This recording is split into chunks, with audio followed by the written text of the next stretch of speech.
Yes, a very good morning to all of you. Right, so which sections of the Companies Act did we complete yesterday? Right, starting with section 141, which was regarding the qualifications and the disqualifications of the company auditor. Okay, who cannot be appointed as an auditor of a company, and we had the 9 disqualifications over there. Body corporate other than LLP, then officer employee of the company, then a person who is a partner or who is in the employment of an officer or employee of the company, or person, partner, relative. What does it say? Security of or interest in, indebtedness or the guarantee for 5 companies. Then 141(3)(e), person or a firm is having any business relationship with the 6 companies. However, 2 business relationships are allowed. One, commercial transactions for rendering the professional services, and second, the commercial transactions in the ordinary course of business, and that too at the arm's length price. Okay, right. Then relative is a director or is in the employment as a director or a key managerial personnel of the company. Right. Then 141(3)(g), CA is in full-time employment elsewhere or already doing the audits of more than 20 companies, excluding the audits of one-person company, small company, dormant company, private companies having paid up share capital of less than 100 crore, provided there is no default in the filing of the financial statements and the annual return. Okay. Then person convicted by a court for an offense involving fraud and a period of 10 years has not elapsed from the date of such conviction, and a person directly or indirectly is providing the services specified under section 144 to 3 companies: company, holding company, and the subsidiary company. Right. What does section 144 say? That other services to be provided by a chartered accountant or the statutory auditor of the company should be approved by the audit committee or the board of directors, as the case may be. But in that list of other services, these 9 services can never be included. And any services other than these: accounting and bookkeeping, internal audit, design and implementation of the financial information system, outsourced financial services, investment advisory services, investment banking services, actuarial services, management services, and any other kind of service as may be prescribed. Okay.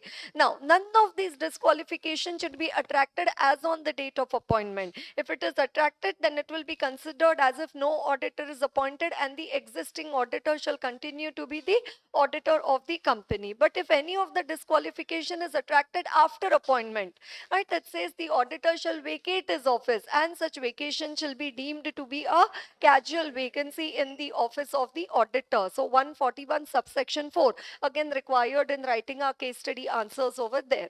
Right, so that completed our discussion for 141 and 144. Then we came to the big discussion on section 139, which was regarding the appointment of the company auditor. And do you remember the format of the table? Right, the appointment of the company auditor other than government company, then subsequent auditor, first auditor, casual vacancy, board of directors, members, C and AG, board of directors and the members. And for first auditor and casual vacancy, what did we say? 30, 90, 60, 30, 60, 33, 30, 30 dash. Do you remember that? Right, 396363. Okay. Right, government company, the subsequent auditor will be appointed by the CNAG within 180 days from the commencement of the financial year. And in case of other than government company, will be appointed by the members, who will hold office from the conclusion of that meeting till the conclusion of the 6th AGM, thereafter till the conclusion of every 6th AGM. But before the auditor is appointed, the written consent certificate is to be obtained from the auditor. And after the auditor is appointed, the company needs to inform the auditor, and the company also needs to inform the ROC within 15 days, filing the form ADT1. Right, so these were the provisions regarding the appointment of the auditor. Then we also studied regarding the rotation of the company auditor. What did we say? Listed companies always, other than listed companies, unlisted public companies having paid up share capital of 10 crore or more, or the private companies having paid up share capital of 50 crore or more, or all companies having the borrowings or deposits of 50 crore or more cannot appoint an individual for more than one term of 5 consecutive years, and cannot appoint a firm for more than 2 terms of 5 consecutive years. After they finish their 5 years or 10 years, then after that there is a cooling period of the 5 years. Then what does it say? Common partner, even that firm cannot be appointed as an auditor for 5 years. You retire from this firm and you join the another firm, the retiring auditor, again that another firm also cannot do the audit for 5 years. Okay, rotation of engagement team members, that will be resolved by the members. And can they appoint more than one auditor? Yes, they can appoint the joint auditors. Rather, they should appoint the joint auditors in such a manner that their tenure doesn't get completed in the same year. You remember that, no? So that their tenure doesn't get completed in the same year. Okay. And then we came to the provisions relating to the audit committee, where company is required to constitute an audit committee or where it is not required to constitute an audit committee. Right? If it is required to constitute audit committee, what will audit committee look into? Or the board of director, qualification and experience. Then whether qualification and experience is it commensurate with the size and requirements of the company and any orders or proceedings which are going on against the auditor. Right. If no audit committee, then directly the board will make the recommendation to the shareholders, and shareholders will appoint the auditor. However, if the company has an audit committee will make the recommendation to the board, and now board may agree or disagree with the recommendation of the audit committee. If the board agrees, they'll pass on the recommendation to the members, and then the members will appoint the auditor. Okay. However, if the board disagrees with the recommendation of the audit committee, it will refer back the case, right, to the audit committee for reconsideration. However, the audit committee decides not to reconsider its original recommendation, then the board of directors will record the reasons for the disagreement and send its own recommendation to the shareholders, to the members, for the appointment of the auditor. And this recommendation of audit committee is required for all appointments. That is, even when the auditor is appointed in case of the casual vacancy, the audit committee recommendation is required. Okay, right. So that was regarding the section 139 and section 177 over there regarding the appointment of the company auditor. Then after appointment, we talked about the removal of the company auditor, section 140, right? Removal of the company auditor by the members before expiry of his term, at the expiry of his term but before completion of his tenure, or resignation of the company auditor, or the removal of the auditor by the tribunal or the CG. Right, removal of the auditor right now. What does it say for right now? Also, prior approval of the central government and the special resolution in the general meeting. Right. Then at the expiry of his term, it says a special notice. And then a right to make representation is given to the retiring auditor. Resignation of the company auditor within 30 days. From the date of resignation, the auditor needs to file the form ADT 3 with the company and the ROC. And in case of a government company, also with the CNAG. And what if the auditor fails to file the form ADT 3? Right, penalty of 50,000 or the remuneration of the auditor, whichever is less, and 500 rupees for per day of continuing default, subject to a maximum of 2 lakh rupees. Right, and what is trending in the exam? Removal of auditor by tribunal or the CG. The tribunal either suo moto or based on an application received from central government or any person concerned is satisfied. What is it satisfied? That the auditor of the company has acted in a fraudulent manner or has abated or colluded in any fraud by or in relation to the company or its directors or officers. It may by order direct the company to change its auditors. Okay, if the application is received from CG, then the order has to be passed within 15 days, and the another auditor will now be appointed by the central government. Such an auditor against whom the final order has been passed by the tribunal cannot be appointed as an auditor of any company for a period of 5 years and shall be liable under section 447. And civil liability will be for the firm, whereas criminal liability only the concerned partners will be liable. Okay, right. So that was regarding the removal of the company auditor. Then section 142, auditor's remuneration. Who will decide the remuneration of the auditor, company in general meeting or in the manner determined therein. And first auditor, whenever appointed by the board, his remuneration could also be decided by the board. Whenever appointed by the board, the remuneration could also be decided by the board. Okay. Then section 143, the rights and duties of the company auditor. What were the rights of the company auditor? Access books of account, obtain information, explanation, right to report to the members, then right to receive notice and attend the general meeting, right? Then right to sign the right to report to the members, right to exercise the audit lien, and then after that the powers of CNAG in case of the government company, right? So what were the powers of CNAG in case of government company? One, to appoint the first auditor within 60 days and to appoint the subsequent auditor within 180 days. And they can also issue directions to this auditor regarding the work to be done. Then once the report is received, within 60 days from the date of receipt of the report, CNAG can conduct a supplementary audit of the financial statements of the government company, and they can also comment upon or issue a supplementary audit report. And this supplementary audit report will be attached now to the main audit report of the government company. And in addition to this, in case of government company, CNAG also has the power to conduct the test audit of the accounts of the government company. Right, then very important discussion which we had was regarding the duties of the company auditor. 143.1, which is regarding duty as to inquiry. 6 points of inquiry. A for advances, B for book entry, C for company, D for deposits, E for expenses, and F for fake shares.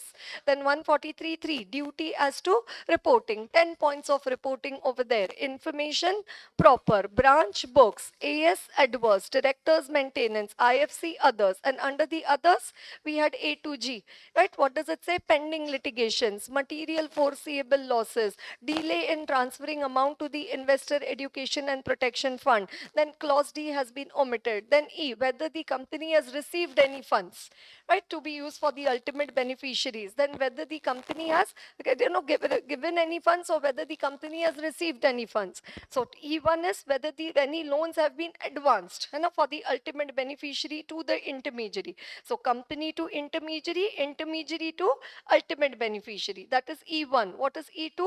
Funding party to company and company to the ultimate beneficiary. So E2, what happens? The intermediary becomes the funding party, and E3 is what? That whatever representation is given under 1 and 2 above does not contain any material misstatement, right? Then F, dividend paid or declared, is it in compliance with section 123? And then G over there, whether the company is using an accounting software which has an audit trail feature which has been operated throughout the year, has not been tampered with, and has been preserved as per the statutory requirements for the record retention. So that was 143.3, duty as to reporting. Okay, then duty to report on additional matters specified by central government, that is CARO 2020. Then duty to sign the audit report, the person who is qualified to act as an auditor is supposed to authenticate any document which is required to be authenticated by the auditor of the company.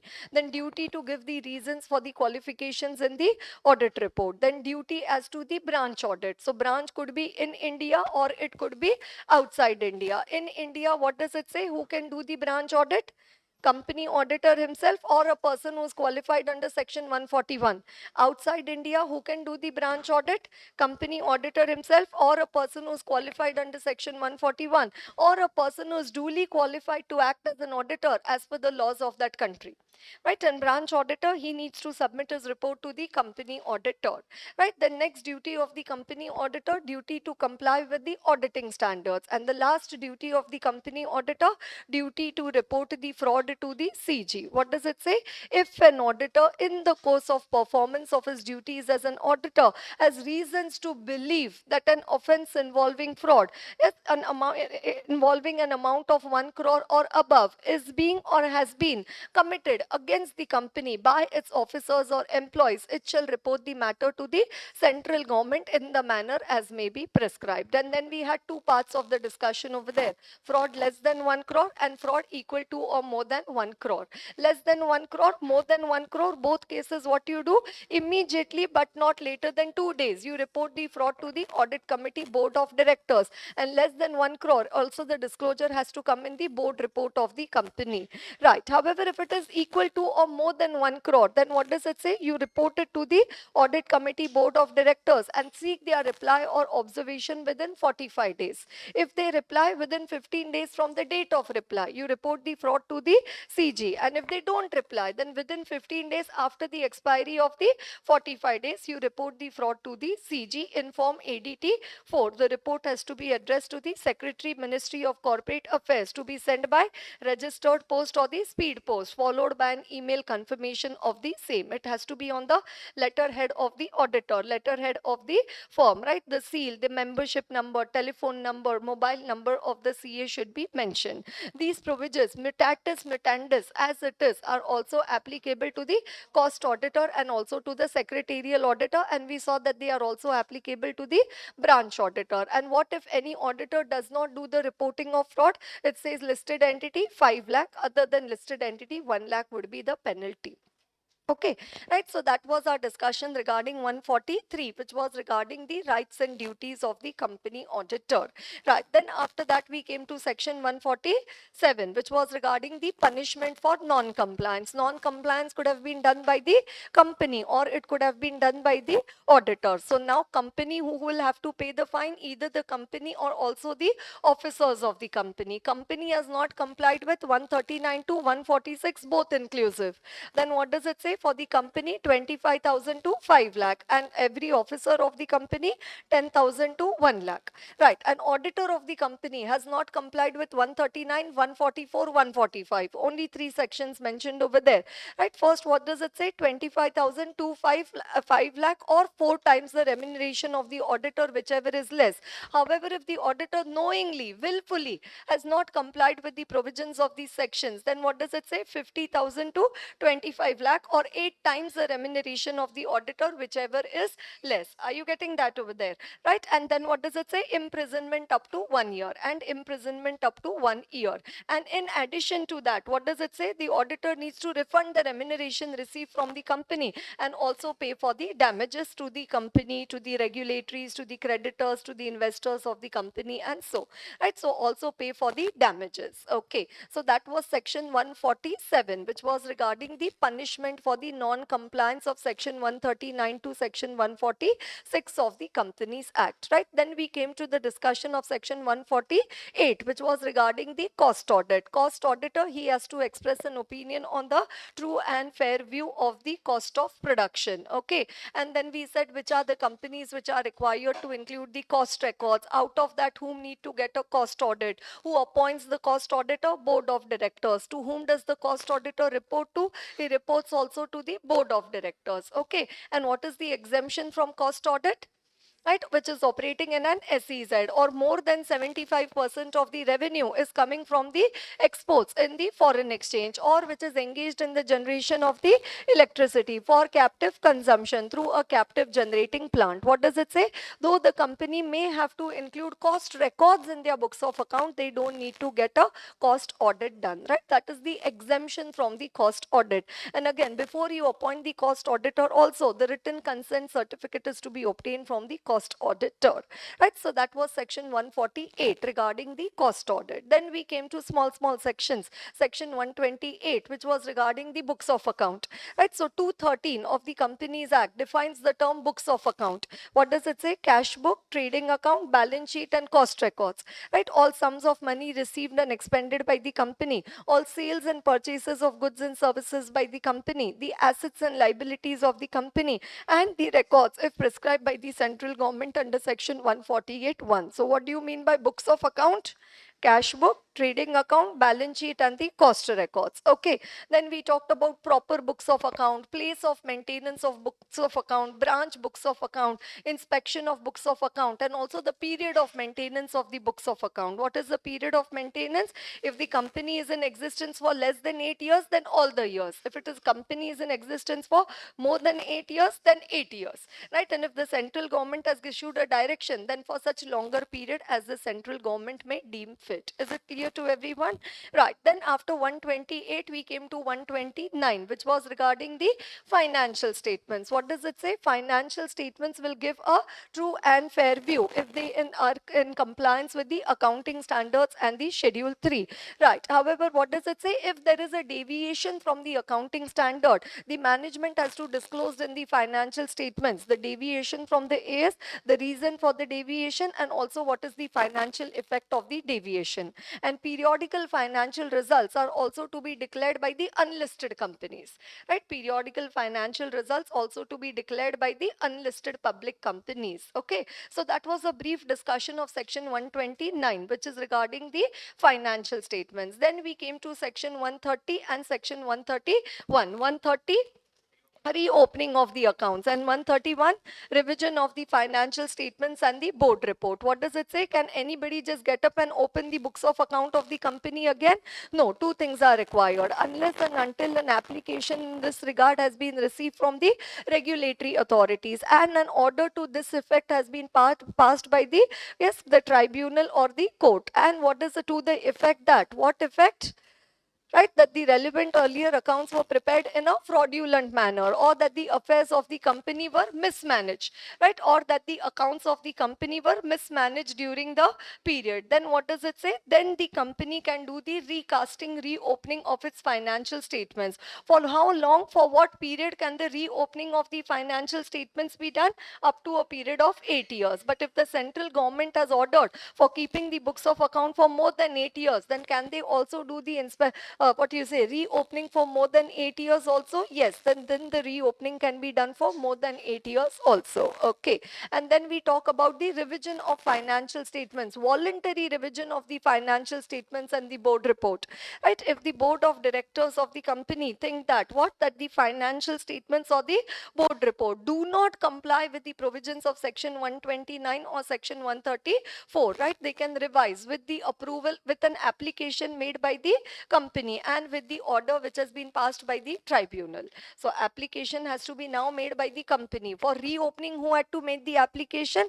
Regulatory authorities. Now in case of revision, who has to make the application? The company. And then the order would be passed by the tribunal, and then it says you can do revision up to 3 years, right? Then the revision can be done up to 3 years. Okay, then we came to a very important trending section over there, section 132, which is regarding the NAFRA, right? The National Financial Reporting Authority, right? So constitution of the NAFRA, and then the applicability of the NFRA, right? So which companies come under the lens of the NFRA? Listed companies. Apart from listed companies, the unlisted public companies having the paid up share capital of more than or equal to 500 crore, or having the turnover of more than or equal to 1000 crore, or having the loans, debenture, deposits of more than or equal to 500 crore. Then banking, insurance, electricity supply company. Then banking company includes the corresponding new bank and also the subsidiary bank, right? Then any company where reference has been made to the NAFRA by the central government in the public interest. And what does it say? Any company which is incorporated outside India but which contributes more than 20% of the consolidated income or the consolidated net worth of A to D above, any of the subsidiary of A to D above. Okay, right. Then what does it say? The company needs to file the form NFRA 1 within 15 days of the appointment of the auditor. The auditor needs to file the return in form NFRA 2 before 30th of November every year, and once applicable for 3 years, even after it becomes not applicable. Right. Then we studied very important question which is awaited to be coming in your exams, which is regarding the functions of the NFRA. So first function, to make recommendations to the CG, then to monitor and enforce compliance with the accounting standards and the auditing standards, then to oversee the quality of the services and such other functions as may be prescribed. And then for the first three, we had the retail questions over there, right? Make recommendations to the CG, so they will receive the recommendations from the ICAI. They can seek additional information from the ICAI, and based on these recommendations and additional information as they deem fit, they can further make the recommendation to the central government. So that is the first function of the NFRA. Then second function of the NFRA, to monitor and enforce compliance with the auditing standards. So for that, they can review the working papers, they can check the system of the quality control, they can perform such other testing. They can also require a report on the governance practices of the CA firm. They may also require the information or the personal presence of the auditor. Then whatever, they can also take the assistance of the experts, and whatever are the findings of the NFRA, can they publish it on their website?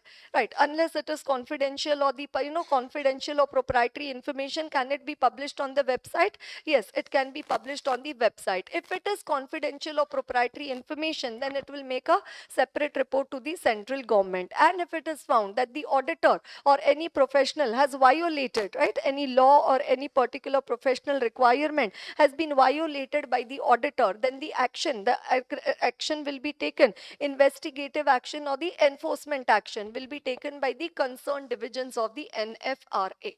Right, and then we also studied regarding the penalty of the NFRA for non-compliance with the, yes, anybody found guilty of professional or other misconduct by the NFRA, and then also NFRA will create the awareness through seminar, training, educations, and so.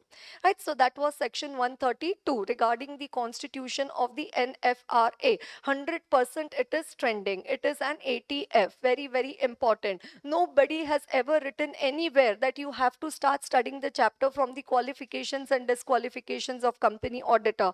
100% you can start studying the chapter from the LLP audit, then coming to declaration and payment of dividend, then coming to the NFRA, then going to the reopening revision of financial statements, and then towards the end looking into the appointment, removal, and the qualification, disqualification. This much of smartness also, if you show in your work, it will be a great thing.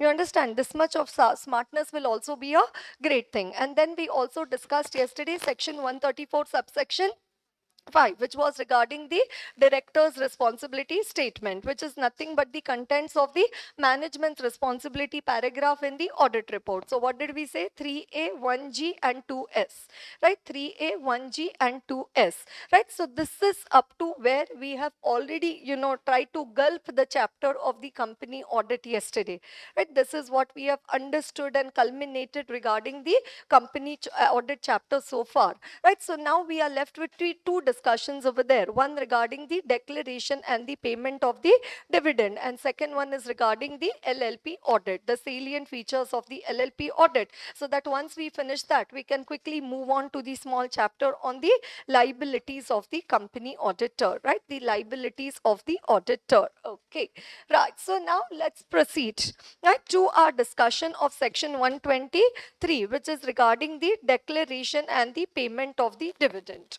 right? Coming to section 123, which is regarding the declaration and the payment of the dividend. Again, this is trending.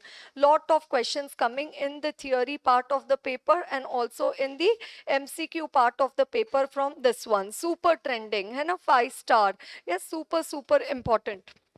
Yes, section 123, which is regarding the declaration and the payment of the dividend. Okay, so first question which we need to discuss over there is regarding the sources from which a company can declare dividend. Right, so what are the sources from which a company can declare the dividend? From what are the sources? Company wants to declare dividend. What are the sources from which a company can declare the dividend? Current year profits, no, first the current year profits after providing depreciation, because what is the golden rule?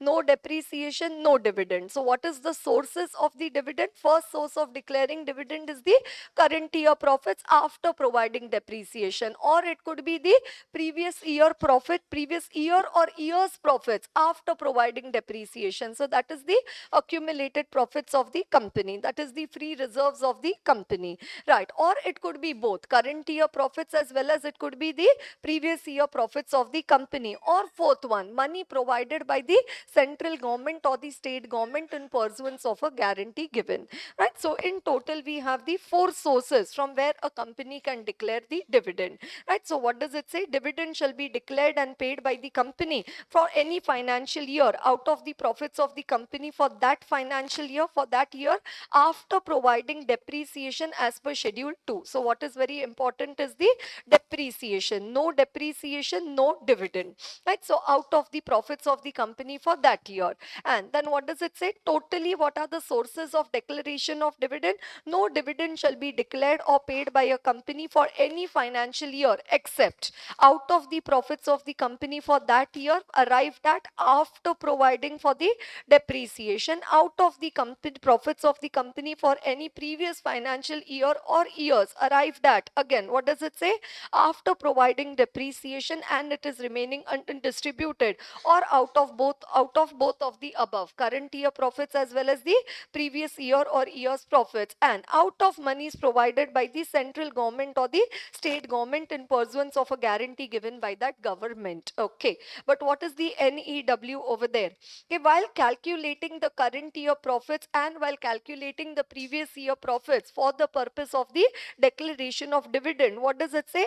Unrealized gains, notional gains, revaluation of assets, and any change in the carrying value of an asset or a liability is on measurement of the asset or liability at fair value shall be excluded. Right, so this was never there before. Again, we expect a case study to come in the exam on this one. Okay, what are the sources from which a company can declare dividend? Current year profits after providing depreciation, previous year or year's profit after providing depreciation. But what is the what do you say, the special point over there? Right, that these current year profits or the previous year profits should not include the unrealized gains, should not include the notional gains, or should not include any revaluation surplus which is coming out of the fair value, right, or revaluation of assets, and any change in the carrying value of the asset or liability which is coming because of the measurement of the asset or liability at the fair value shall be excluded. Right, waiting for a question for this one to come in the exam. Right, so unrealized gain, notional gain, revaluation, fair valuation, what does it say? All these are to be excluded. Unrealized gain, notional gain, then revaluation of the assets and the fair valuation of the asset or liability. Again, what does it say? It is to be excluded. Revaluation and the fair valuation. Are you getting the wordings over there? Revaluation and the fair valuation, even that is to be excluded. Right, and what is the fourth source for a company for declaring the dividend? Out of the monies provided by the central government or the state government in pursuance of a guarantee given. Okay, is it compulsory that before a company declares dividend it has to transfer certain percentage of its profit to reserves? Is it compulsory that before a company declares dividend, it has to transfer certain percentage of its profits to reserve? No, it says it is optional. A company may transfer before declaring the dividend, may consider it appropriate to transfer, right, to the reserves of the company, irrespective of the size of the dividend declared. So is it compulsory that before, these are the profits of the company and out of that you have to keep some amount in the reserves and only then you can declare the dividend? No, what does it say? A company may transfer. What is compulsory is depreciation. Right? Can a company declare dividend out of the past profits also? Yes, a company can declare the dividend out of the past profits also, progress subject to certain conditions. Right? Obviously, dividend has to be declared only from the free reserves of the company. No dividend shall be declared or paid by a company from its reserves other than the free reserves. Okay, right. Then what should be clear? It says previous year losses and the depreciation. That is the unabsorbed losses. No company shall declare dividend unless carried over previous losses and depreciation, that is the unabsorbed losses and the unabsorbed depreciation not provided in the previous year or years are set off against the profit of the company for the current year. Right, so what is optional? Transfer to reserves is optional. Depreciation, unabsorbed losses, right? So unabsorbed losses, unabsorbed depreciation, is it compulsory if I want to declare dividend out of the profits from the previous year or of the current year? What does it say? First, the unabsorbed losses and the unabsorbed depreciation is to be provided for, is to be set off against the profit of the company for the current year. Only then a company can declare the dividend. Okay, and division, how it has to be provided? right, in accordance with Schedule 2. What is Schedule 2? It gives you the estimated useful lives of the asset. Schedule 2 to the Companies Act, it gives you the estimated useful life of the assets. Okay. And proposed dividend is an accounting entry to be passed for the proposed dividend? No, it is a non-adjusting event. That is why it is only to be disclosed in the notes to account. Right. So as per AS 4 and in AS 10, proposed dividend, say 25th of May, the general meeting of the company took place, or 25th of August, and the dividend was first recommended by the board and then it was approved by the shareholders. Right. So what does it say? Proposed dividend is accounting entry to be passed? No, it says it is a non-adjusting event as per the AS4. So only a disclosure is required to be made in the notes. Okay. This is a big candidate for MCQ and the theory in the paper, right? Please keep it in mind. MCQ as well as the theory part of the paper. It is a ATF. It is trending. Like declaration and payment of the dividend. Highly, each and every word over here is important. You never know from which word and which point or which provision they ask a question in the exam. Right? So transfer to reserves is optional. Can a company declare dividend out of the past profits? Yes, a company can declare the dividend out of the past profits. A company can declare dividend only out of the free reserves. No reserves other than the free reserves. Then what does it say?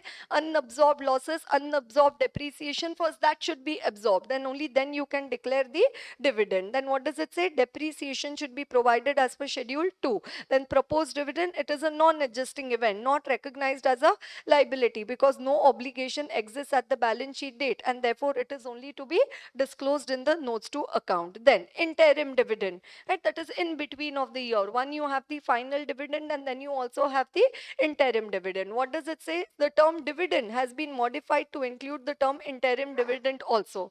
So interim dividend stands at par with the final dividend. So all the aforesaid principles which are applicable in case of final dividend will apply to the interim dividend also.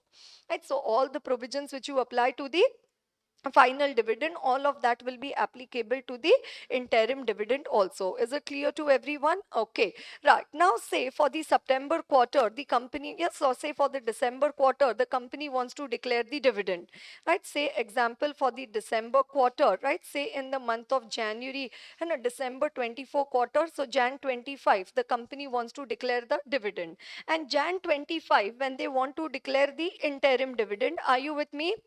Right, Jan 25 when they want to declare the interim dividend, and before this quarter, the quarter which ended just before this, there is a loss. That means December quarter there is a loss. Are you understanding that? December quarter there is a loss. If there is no loss, then this provision will not apply. But if December quarter there is a loss, then what does it say? The average amount, the rate of dividend should not exceed the average dividend of the company during the immediately preceding 3 financial years. So say during immediately preceding 3 financial years, the average rate of dividend, amount of dividend has been 12%. So how much maximum interim dividend can be declared? 12%. Right? Why they have put this condition? Because at the quarter, when at the date when you want to declare the interim dividend, the quarter which got over just before that, there is a loss. Had there been no loss, then there was no limit. You could have declared 20%, 25%, 30% dividend also.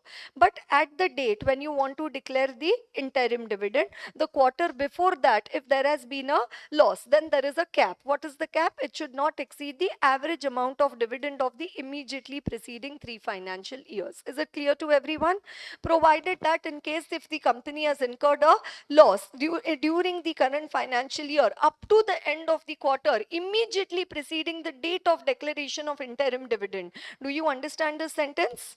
Up to the end of the quarter. In my example, December quarter, immediately preceding the date of declaration of interim dividend, that is immediately preceding the Jan 25. Such interim dividend shall not be declared at a rate higher than the average dividend declared by the company during the immediately preceding 3 financial years. Right? It should not exceed the average rate of dividend, average dividend declared by the company during the immediately preceding 3 financial years. They've put a cap over there. Where they've put a cap? right, where they've put a cap when you want to declare a dividend and the quarter before that there has been a loss, right, then it says it should not exceed the average dividend of the immediately preceding 3 financial years. Okay, and now once a company has declared the dividend, right, once the company has declared the dividend, right, so date of declaration of the dividend and date of the declaration of the dividend is of supreme importance. Once the company has declared the dividend, one, it says within 5 days it has to be transferred to a special bank account, and within 30 days it should also be paid to the registered shareholder, right, so within 5 days it should be transferred to a special bank account, to a separate bank account, and then what does it say, within 30 days the dividend should be paid to the registered shareholder, the dividend should be paid. However, if the dividend is not paid within 30 days from the date of declaration, it says within 7 days it should be transferred to the investor education and it should be transferred to the unpaid unclaimed dividend account. It should be transferred to the unpaid unclaimed dividend account, the unpaid dividend account. Okay, right, and once you make the transfer to the unpaid unclaimed dividend account, from that date within 90 days, right, you have to give the details on the website regarding the amount of the unpaid dividend and the name of the shareholder to whom that unpaid dividend is to be paid. The details have to be given on the website from the date of transferring to the unpaid unclaimed dividend account. And if it has not been claimed from the unpaid dividend account for 7 years, then it says that the amount will be going to the investor education and the protection fund, right, the investor education and the protection fund. Are you able to follow this? Once again, today the company declared dividends. Let's say today is 1st of August, right, so from today by 5th of August the amount should be going to a separate bank account. Then by 30th of August the dividend should be paid to the registered shareholder. If it is not paid by 30th of August, then what does it say, by 6th of September it should be transferred to a unpaid unclaimed dividend account. Okay, by maximum 6th of September, say company transferred it on 1st of September only, so then now from 1st of September within 90 days the details have to be given on the website of the company, and from 1st of September, if within 7 years it has not been claimed, then it will be transferred to the investor education and protection fund. You understand? So what is the higher limit over there? 7 days. But if I transfer it within 1 day only, so then 90 days from that 1 day. Something like what we had for fraud reporting also. And if there is a reply, then within 15 days from the date of reply. If there is no reply, then within 15 days after the expiry of the 45 days. Do you understand that? Right, so if it has been transferred to the unpaid dividend account within 2 days, then you calculate the 90 days from 2 days only. But if it has been transferred on the 7th day, then you calculate it from the 7th day. I hope you understand this. There are questions coming in the exams on this one. Okay, now what does this say? Dividend is to be paid to the registered shareholder within, dividend should be paid to the registered shareholder within 30 days from the date of declaration of the dividend. What if the dividend is not paid to the registered shareholder within 30 days from the date of the declaration of the dividend? It says the company will have to pay simple interest at the rate of 18% per annum, right, 18% per annum, and every director officer of the company will be liable for a penalty of 1000 rupees per day. Right, so say dividend was declared on 1st of August. Are you all with me? And the dividend has been paid to the registered shareholders on 15th of September. Right, so how much penalty for either directors of the company? Can anybody quickly calculate for every director of the company? 1st August dividend was declared. So by what date it should have been paid? 30th of August. When it has been paid? On 15th of September. So how many days default over there? 31, 1 day, and 14 days of the September. So 15 days. So how much is the amount which is to be paid by the, yes, by the directors? 15,000.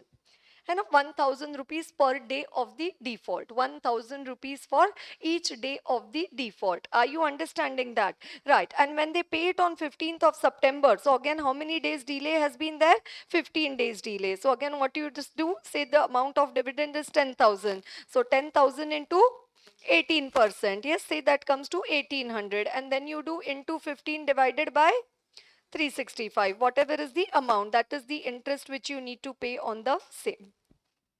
right? That is the interest which you need to pay, because how much delay is there? 15 days delay, 18% per annum. So what I do say, the amount of dividend to be paid is 10,000. So 10,000 into 18% for the year, what is the amount of interest? 1800. But I need to calculate the interest only for 15 days. So into 15 divided by 365. Are you able to follow, everyone?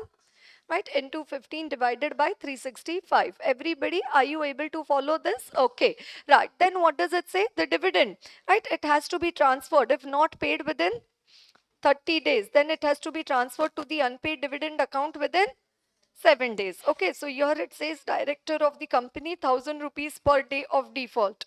Right, 1,000 rupees per day of default, and it is to be transferred to the unpaid dividend account within 7 days. Say it is not transferred to the unpaid dividend account within 7 days, then again interest at the rate of 12% per annum.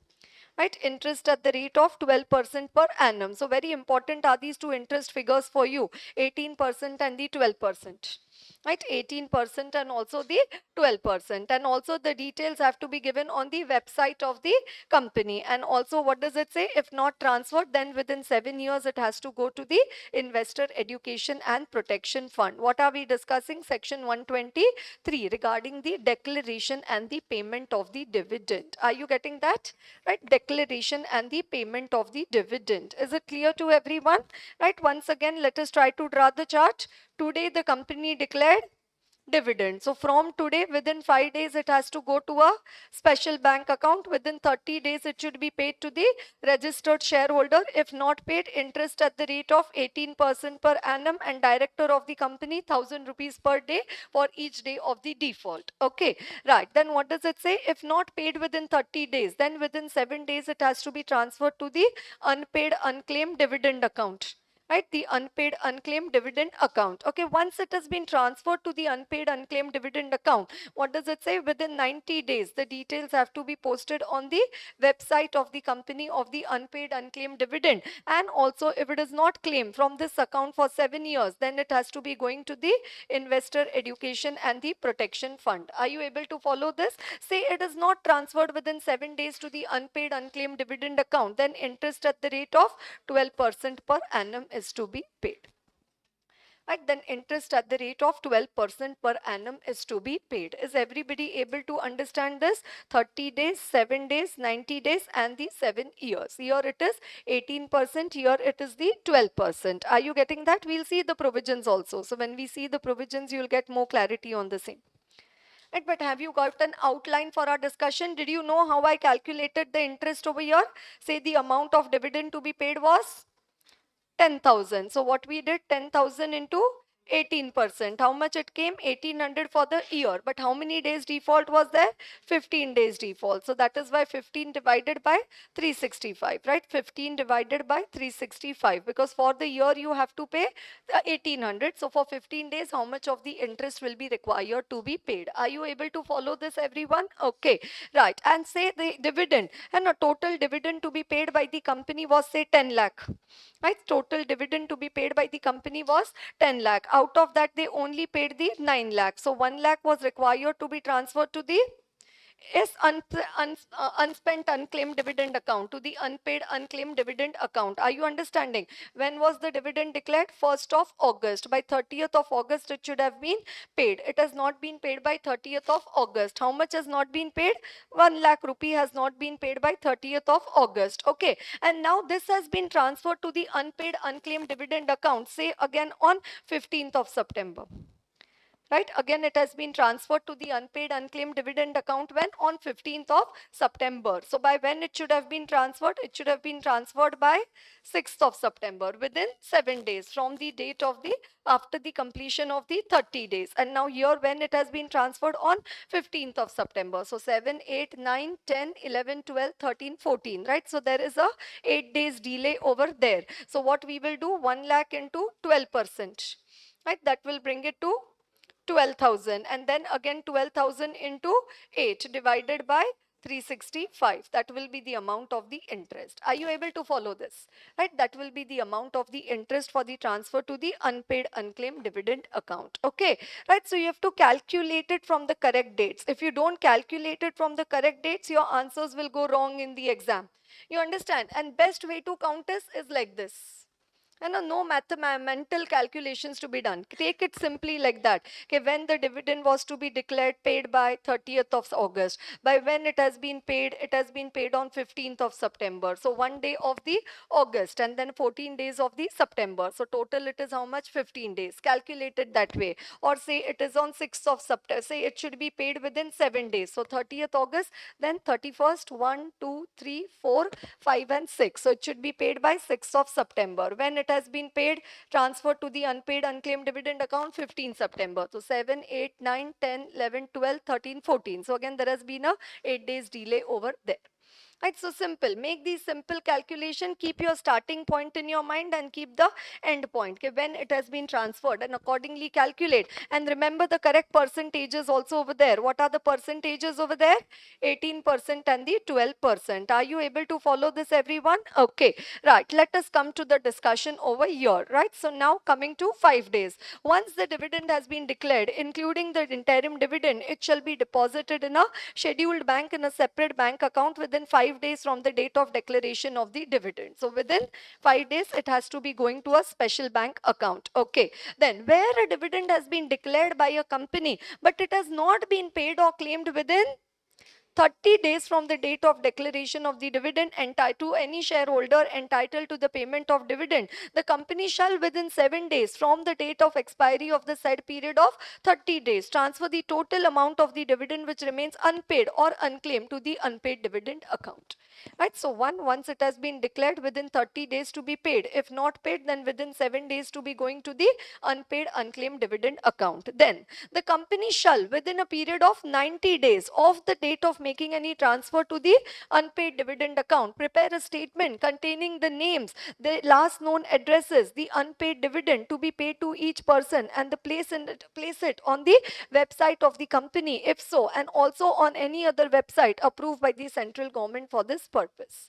Right, so after the transfer to the unpaid dividend account, then what you need to do within 90 days, it has to be posted on the website. Okay, so again let me take my example over here. What was the date of declaration of dividend? 1st August. By when it should be paid?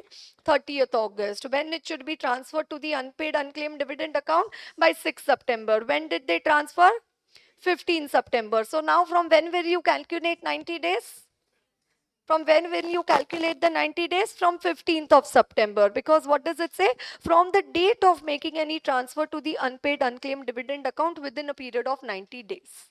So have they transferred to the unpaid unclaimed dividend account within 7 days? No, they transferred it after say 15 days. There has been a 8 days delay over there. So now it has to be put on the website from within 90 days from the date of transfer to the unpaid unclaimed dividend account. I hope you understand what I'm talking about. Okay, right, prepare a statement containing the name, their last known addresses, unpaid dividend to be paid to a person, to each person, and place it where? On the website and of the company and any other website which has been approved by the CG.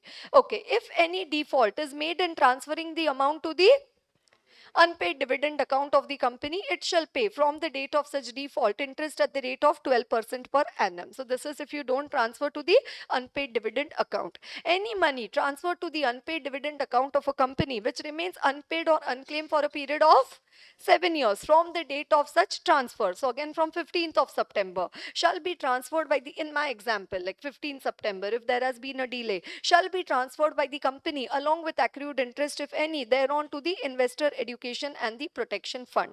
Right. Can any claimant of shares, right, transferred above, right, shall be entitled to claim the transfer of shares from the investor education and protection fund? Yes. So can you even claim the amount after it has gone to the investor education protection fund? Yes, you can also claim. So it's in the unpaid unclaimed dividend account for 7 years. You did not claim. After 7 years, it went to the Investor Education Protection Fund. From there, can the shareholder claim the amount? Yes, from there also he can claim the amount. Okay. If a company fails to comply with any of the requirements of this section, then what does it say?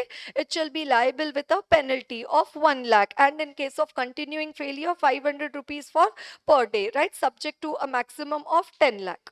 Right, so 1 lakh 500 per day, subject to a maximum of 10 lakh. This is for the company, and every officer of the company liable for a penalty of 25,000 and 100 rupees for each day, subject to a maximum of 2 lakh rupees. Right, subject to a maximum of 2 lakh rupee. Like this we had for section 147 also, no? The what is the penalty for the company, what is the penalty for the company, and what is the company for the penalty for the officer. Right, so here also 1 lakh 500 rupees for per day up to 10 lakh, and 25,000 100 rupees per day, and subject to a maximum of 2 lakh rupees. Okay. According to section 127 of the Companies Act, where a dividend has been declared by the company but has not been paid, or the warrant in respect thereof has not been posted within 30 days from the date of declaration of the dividend to the shareholder entitled to the payment of the dividend, what does it say? Every director of the company who is knowingly a party to the default, he be punishable with imprisonment which may extend up to 2 years, and with a fine which shall not be less than 1,000 rupees for every day during which such default continues. Did we calculate that 15,000? Right? Did we calculate that 15,000 over there? 1,000 rupees per day of default for the directors of the company, with imprisonment which may extend up to 2 years. And what does it say? Fine of 1,000 rupees per day, which shall not be less than 1,000 rupees per day. And here there is not subject to anything. And subject to a maximum of 10 lakh or 2 lakh, nothing given. And the company shall be liable to pay simple interest at the rate of 18% per annum during the period for which such default continues. Right, so I think all what we had to discuss over here already have I included it over here. And imprisonment up to 2 years. Right, imprisonment up to 2 years. Right, so have we had the entire discussion over here? Right, section 123 regarding the declaration and the payment of the dividend. Clear to everyone?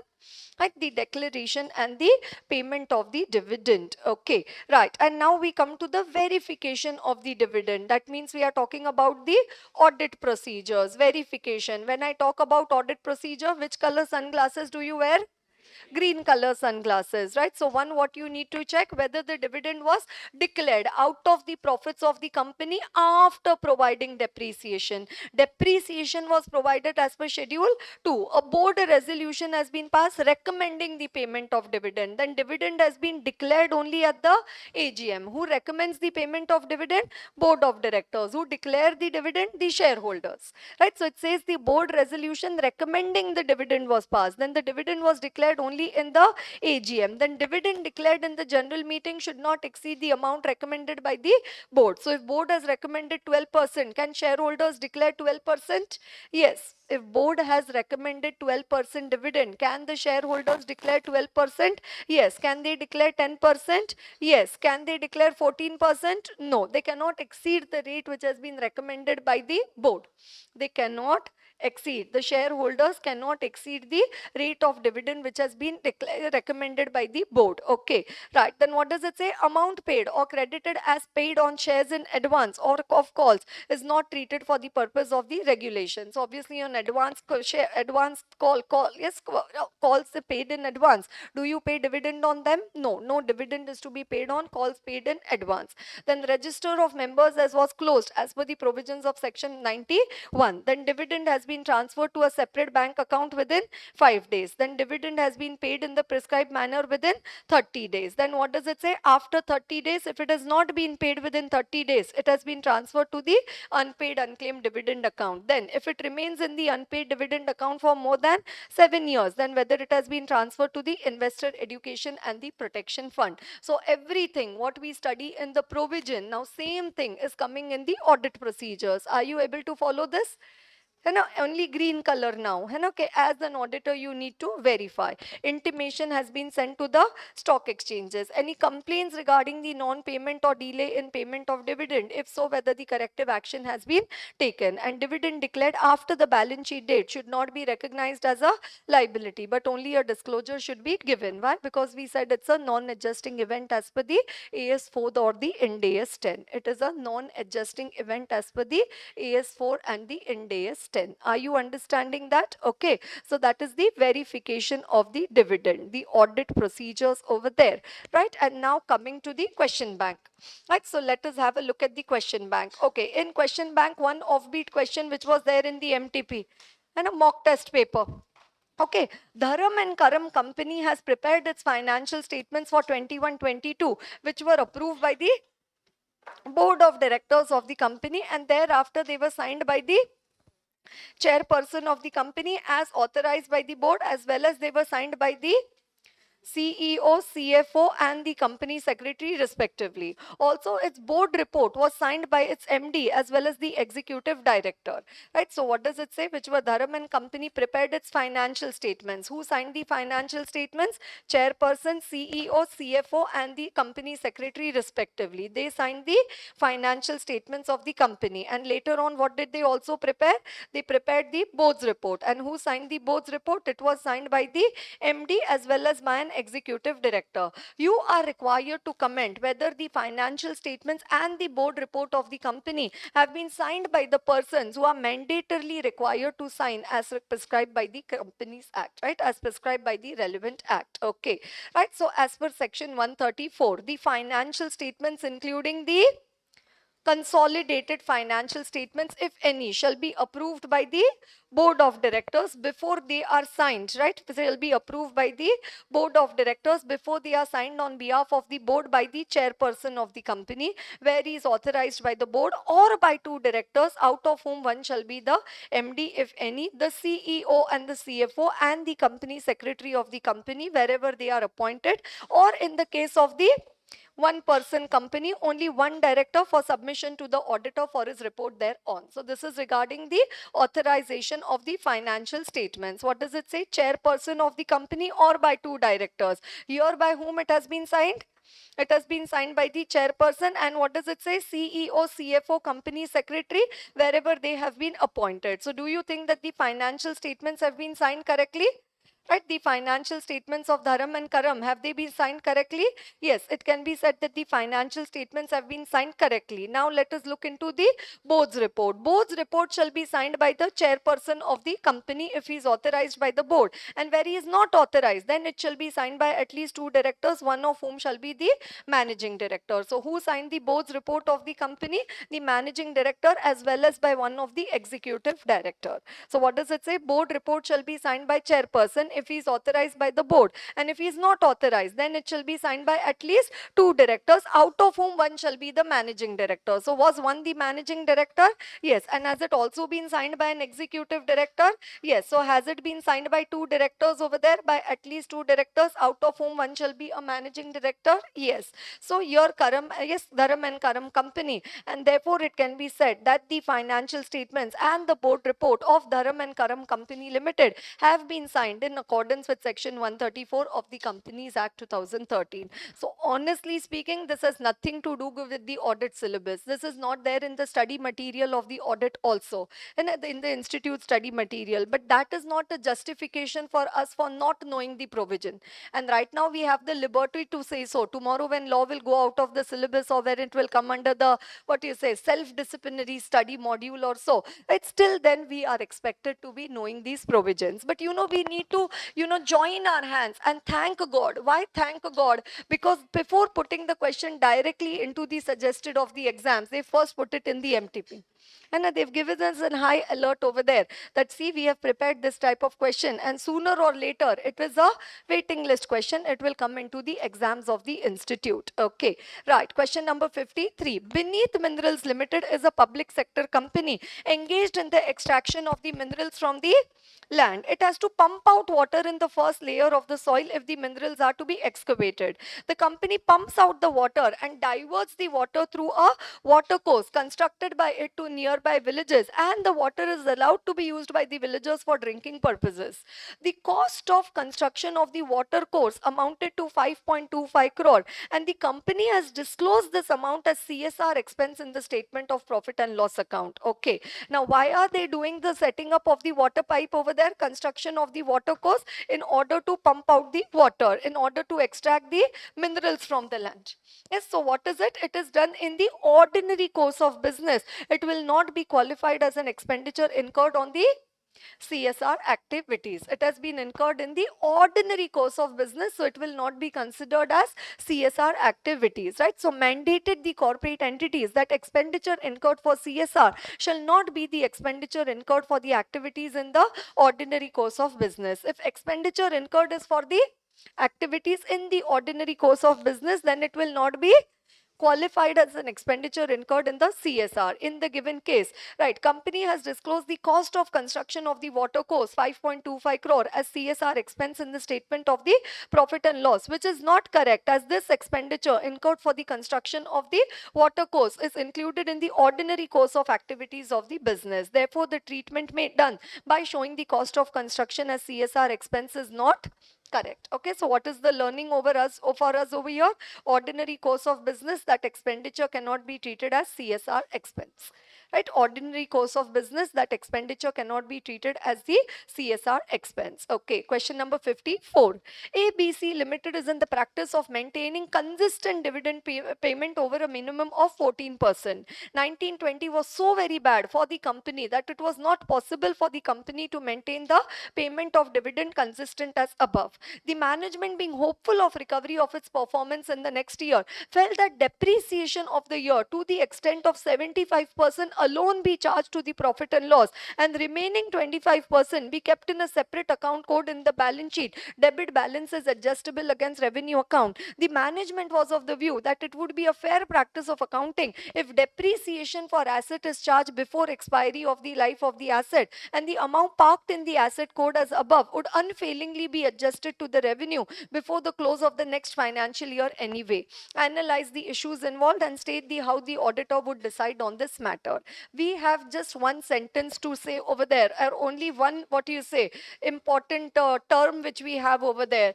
Don't tell us anything else. We have a simple golden rule over there. What is the simple golden rule? No depreciation, no dividend. Right, so what are the sources from which a company can declare the dividends? You write down the 4 sources from which a company can declare dividend. Then it is the duty of the auditor to check whether depreciation has been provided according to AS 10, Ind AS 16 and the Schedule 2 to the Companies Act. In the given case, what has happened? Then contention of the management that it would be a fair practice of accounting where depreciation on an asset is charged before the expiry of the life of the asset, and the amount is parked in a asset code would unfailingly be adjusted before the next year is not tenable. The practice of the company in not charging depreciation and accumulating 25% in the debit balance for being written off in the next year is not an acceptable accounting treatment. If dividend is declared in such a situation, it would mean it has been paid out of the capital. Therefore, the auditor of the company should ensure the compliance of the provisions of section 123 and schedule 2. In case if the management does not comply with the provision and does not charge the 100% depreciation, the auditor of the company should suggest the management for the same, and if the management refuses, the auditor should qualify his report accordingly. This is our standard style. We always, first thing what we do, we request the management, and if management refuses, then SA 705. Right, if management refuses, then SA 705. So such a small point. What is such a small point? That depreciation has not been charged. For the depreciation not being charged, 5-mark question has come in the exam. Right, depreciation not being charged, they say 25% before the expiry of the asset. Next year we'll charge. We've kept it in a separate account. Unfailingly, we will transfer it in the next year. What do we say? It is not tenable. It is not an acceptable accounting treatment. It will lead to payment of dividend out of capital. So the auditor, what he should do? He should request the management to comply with the same. Yes, auditor of the company should suggest the management for the same. And if the management refuses, then the auditor should qualify his report accordingly. So that is question number 54, right? The first question which we are seeing regarding the dividend, right? Question number 54, the first question which we are seeing regarding the dividend. Okay, right. Then coming further, while adopting the accounts for the year, the board of directors of Sunrise Limited decided to consider the interim dividend declared at 15% as final dividend and did not consider transfer of profit to the reserves. Okay. So they want to consider interim dividend to be final dividend and did not consider transfer of profit to reserves. Is it okay? They did not consider transfer of profit to reserves? Yes, because transfer of profit to reserves is an option available to the company to transfer a percentage. Company is not mandatorily required to transfer the profit to the reserves. In the given case, the board has decided to pay the interim dividend at 15%, assuming that the company has complied with the depreciation requirement. The interim dividend can be declared without transferring such percentage of its profits to the reserves of the company. So again, they have taken just small topic. What small point they've taken over there? Transfer to reserves has not been done. Is it okay?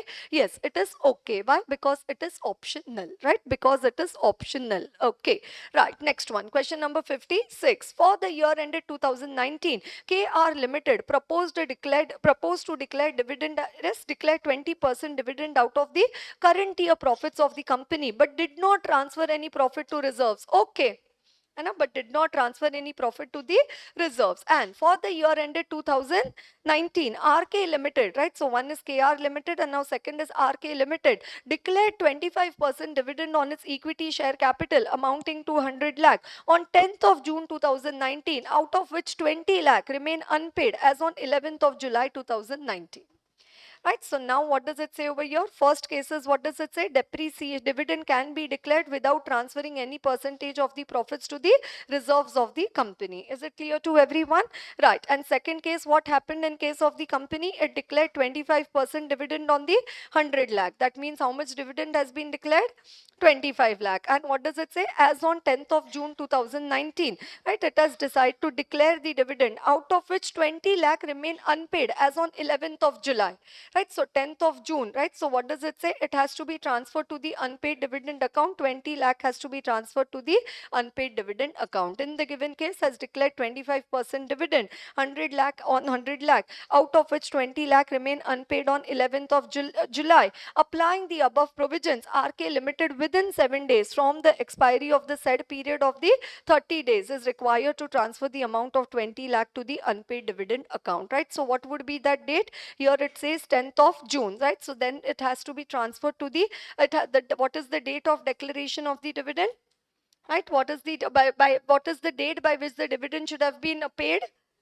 Right, it has to be paid 10th of June, so 30 days. So it has to be paid by 10th of July. And here what does it say? It remains unpaid as on 11th of July. So now what simply they have to do? They have to transfer it to the unpaid unclaimed dividend account within 7 days. Is it clear to everyone? Okay, right. Then question number 57. The board of directors of ACP Limited has recommended the dividend of 15% on the paid up share capital of 450 crore for 2015 at their meeting held on 1st of May.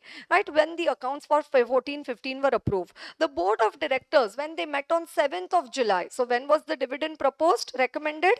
1st of May. When the board of directors met on the 7th of July for the review of the first quarter accounts, they realized that results were negative for the first quarter. Therefore, the board has decided to call back, rescind their decision to recommend the dividend. The notice for the AGM is to be held on 14th of August, was sent on 15th of July without any recommendation for the dividend. At the AGM, the members asked the management how they can rescind the declaration of the dividend once recommended. Right, so dividend once recommended, does it become a liability of the company? No. So can that decision be rescinded? Yes. But dividend once declared, can it be rescinded? No. Then that becomes a liability of the company. Right. So what does it say? The board of directors may rescind their decision to recommend the dividend.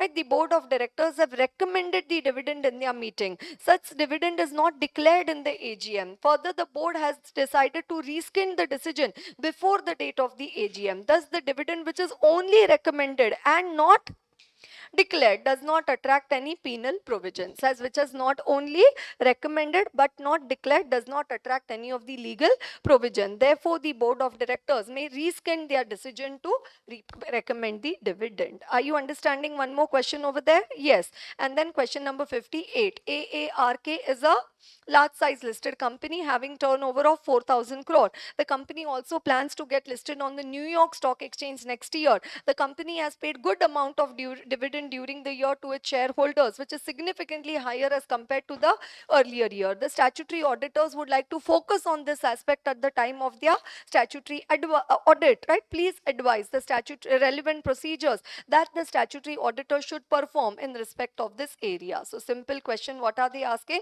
The verification of the dividend, right? The audit procedures for the verification of the dividend. Is it clear to everyone? Right. So right from question number 54 up to 58. Right, 54 up to 58, it is regarding the dividend. So 54, 55, 56, 57 and the 58, right? These are all the questions regarding the dividend declaration and the payment of the dividend. Okay, and then we come to the last part of the chapter, which talks about the salient features of the LLP audit, right? Which talks about the salient features of the LLP audit. Okay, right. So again, LLP, is it required to maintain the books of account? Yes. What are the books of account which are required to be maintained by an LLP? Come to this point. Don't come to the first point. I have come to the 1, 2, 3, 4, fifth point over there.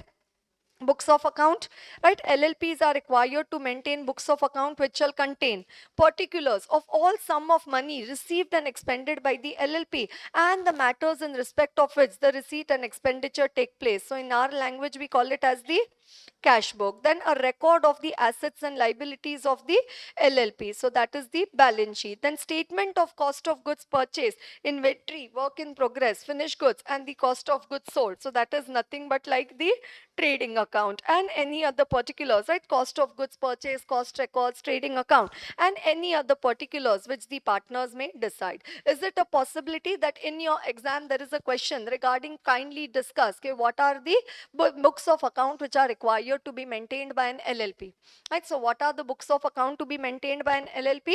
Cash book, balance sheet, trading account and any other particulars which the partner may decide, right? Any other particulars which the partners may decide. Okay, now is every LLP required to get their financial statements audited? Is every LLP required to get their financial statements audited? No, we have the applicability of the audit for the LLP. What is the applicability of the audit for the LLP? It says if the turnover exceeds 40 lakh or the capital contribution exceeds 25 lakh, only then that LLP needs to get an audit done. If the turnover does not exceed 40 lakh or the capital contribution does not exceed 25 lakh, the capital contribution does not exceed the 25 lakh, it is not required to get its accounts audited. However, voluntarily still can they get an audit done? Yeah, if the partners of the LLP decide to get the accounts of such LLP audited, then the audit has to be conducted in accordance with such rule. Right, so what is the limit? Turnover less than 40, contribution less than 25 lakh. Then is it required for the LLP to get an audit done? Not required. Any one of the limit exceeded and right, say turnover of the LLP is 50 lakh and contribution of the partners is 20 lakh. Is the LLP required to get an audit done? Yes. Any one of the limit exceeded and the LLP accounts are required to be audited. Are you able to follow this? Right. So one question, books of account of the LLP. Second question is the order or the applicability of audit for the LLP. Then once the audit is applicable, who could appoint the auditor of the LLP, right? Who would appoint the auditor of the LLP? So first auditor, it says at any time due for the first financial year, but before the end of the first financial year. So this is regarding the appointment of the first auditor at any point of time, but before the end of the first financial year. Then subsequent auditor, that is other than the first financial year. That means they are talking about the subsequent auditor at least 30 days prior to the end of each financial year. Yes, so when is it to be appointed? For the first year before the end of the first year, right? After that, at least 30 days before the end of the year. Who is to appoint the auditor? The designated partners. Who is to appoint the auditor? The designated partners. Who is to fill the casual vacancy? Again, the designated partners. Casual vacancy caused by removal, again to be filled by the designated partners. And what if the designated partners fail to appoint the auditor? Then the other partners will appoint the auditor. The partners may appoint the auditor if the designated partners have failed to appoint the auditor. Right? So this is regarding the appointment of the auditor. Are you understanding? Question number 1, which we studied regarding LLP audit. Right, question number 1, right? So if we make a list over here of what points which we are studying regarding the LLP audit. So first we studied what are the books of account which are to be maintained by the LLP, right? Books of account. Then second question, we studied the applicability of the audit and applicability or the non-applicability of the audit for the LLP, right? The applicability of the audit, 40 lakh and 25 lakh. Is it clear? Right. Then third one, what we studied, the appointment of the auditor. Okay, who would appoint the auditor of the LLP? Who would appoint? The designated partner. And what if the designated partner does not appoint the auditor? Then the other partners will appoint the auditor. Are you understanding that? Okay. Next one, what is the advantage, need, purpose for an audit of an LLP? Right. What is the advantage? What is the need for an audit of an LLP? Advantage, need for an audit of an LLP, right? So what is the need for getting an audit of an LLP done?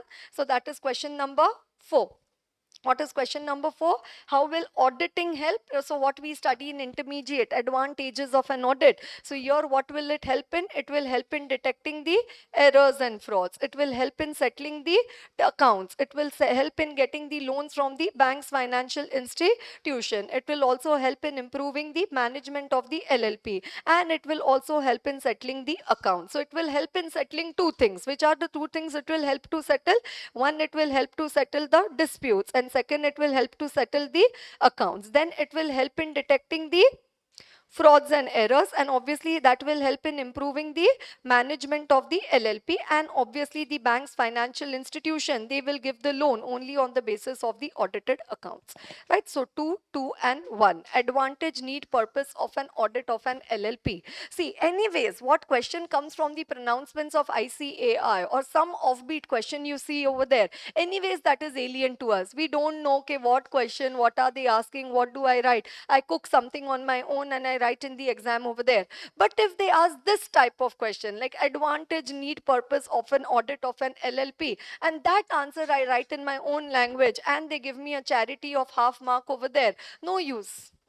You understand? No, what is difficult is anyways difficult. What is not difficult, you make it difficult by ignoring it. And what is difficult? I agree, 100%. It's a, what do you say, a national level examination which you're writing. So it is bound to be difficult. 2, 3 questions, 3, 4 questions or something like that.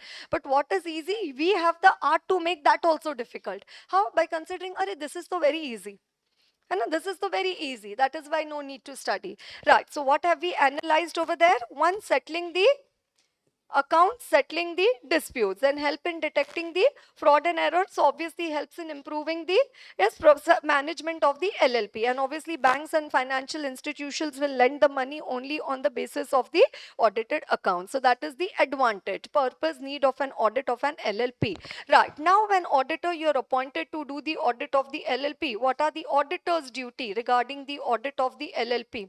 Right, what are the auditor's duty regarding the audit of the LLP, right? What are the auditor's duty regarding the audit of the LLP, right? So according to me, this is R raised to 10, because mainly they can ask a question on this one. Okay, what are the audit procedures? What are the requirements of the auditor when he is appointed to do the audit of an LLP? And this is like the core question over here, right? So 1, now what does it say? LLP audit, is it required by law? Yes, if your turnover exceeds 40 lakh or if the contribution exceeds 25 lakh, then it is required as per the LLP law. Voluntarily also, can you get an audit done? Audit of the LLP done? Yes, but one thing very important as a starting point, because it is an LLP, it is not a corporate form of organization. They may not be having a clear understanding of what is an audit. They might think, oh, we've appointed auditor, so he will prepare our books of account and he will give audit report. Is this what the auditor do? Does the auditor prepare the books of account even though if it is an LLP audit? No. So one, what does it say? Get definite instructions in writing as to the work to be performed by him. So get clear cut instructions in the writing regarding the work to be performed by him. So very important is the instructions. Okay, what exactly is the work to be done by the auditor? Right, then the auditor will mention. So once he gets the instructions, what he will mention in his audit report, that the records of the firm appear to be correct and reliable, that he was able to obtain all the information and explanation, and if was not able to obtain, then any restriction imposed on him. So one, he says, give me the instruction. Second, I will mention about this. What he will mention?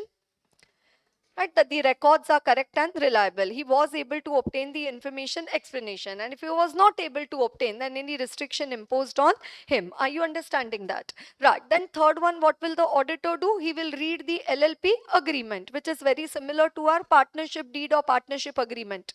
Third audit procedure which the auditor will do, what he will do, he will read the LLP agreement. What he will read? The nature of the business of the LLP, the duration of the partnership, the interest in the respect of the additional capital contributed, right? Then after that, the amount of capital contributed by each partner, drawings allowed to the partner, salary commission payable to the partners, borrowing powers of the LLP, then the method of settlement of the accounts, rights and duties of the partner, loans advanced by the partners, and the profit sharing ratio. Right, so these are the points which you need to study in the LLP agreement. And last point over there, in case if the LLP has had any meetings during the year, and if the partners maintain the minutes book, he shall refer to it for any resolution passed regarding the accounts. Right, so what are the 4 points? Instructions, mention, then read the agreement, and then also read it, look into the minutes of the meeting. Are you understanding that? What are the 4 points over there? Instructions. Get definite instructions in writing. Then he will also mention. Then he will also read the LLP agreement. Is it clear? He will also read the LLP agreement, and he will also refer to the minutes book of the meeting in case if they are maintaining the minutes. It's again 1 day before the exam. Obviously, 100 days before the exam, I'm going to read this 100 times. And 100 days before the exam, I'm going to read this 100 times. But 1 day before the exam, what I should be able to read? Instructions in writing. Then mention in the audit report that accounts are correct and reliable. The information explanation has been obtained. No restrictions have been imposed or any restrictions have been imposed. Then read the LLP agreement and the minutes of the meeting. You know, that last day reading is also very important now. Because you know, when you brush up and then when you remember, just you know it, but if you don't brush it up 1 day before the exam, then you're not able to write a good answer in the exam.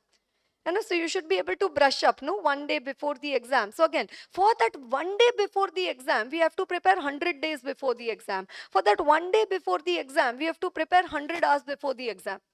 And for that 20 hours before the exam, we have to prepare 200 hours before the exam, just so that we are able to consolidate, we are accumulate, and we can consolidate and compile all our concepts over there. Okay, right. So what is the point number 5? The auditor's duty regarding the audit of the LLP. And then after that, we have 2 more formality points over there. Okay, can any person do the inspection of the documents of the LLP? Yes, it says any person can do an inspection of the documents of the LLP. Which documents of the LLP can they inspect? Incorporation document, name of partners changes, statement of accounts and solvency, annual return. And obviously, what is the fee for such inspection for of an LLP is 50 rupees. And if you want a certified copy, then it says 5 rupees per page. So what is the fee for inspection? 50 rupees. And if you want to take a certified copy, what is the fee for that? It is 5 rupees per page. And what are the documents which can be inspected by any person? Incorporation document, name of partners, and the statement of accounts and solvency, and the annual return, right? So that is the point number 6 over there. What is the point number 6 over there? The inspection of the documents, 50 rupees and 5 rupees. Is it right? inspection of the documents. And then you have the last point over there, right, which is regarding the annual accounts. Yes, the annual accounts, annual return, and the statement of solvency. So now they are talking about the annual accounts, then the annual return, the annual accounts, the annual return, and the statement of solvency, right? Annual accounts, annual return, and also talking about the statement of solvency. Are you able to follow these three terms now? Okay, right. What does it say? An LLP shall be under an obligation to maintain annual accounts reflecting a true and fair view.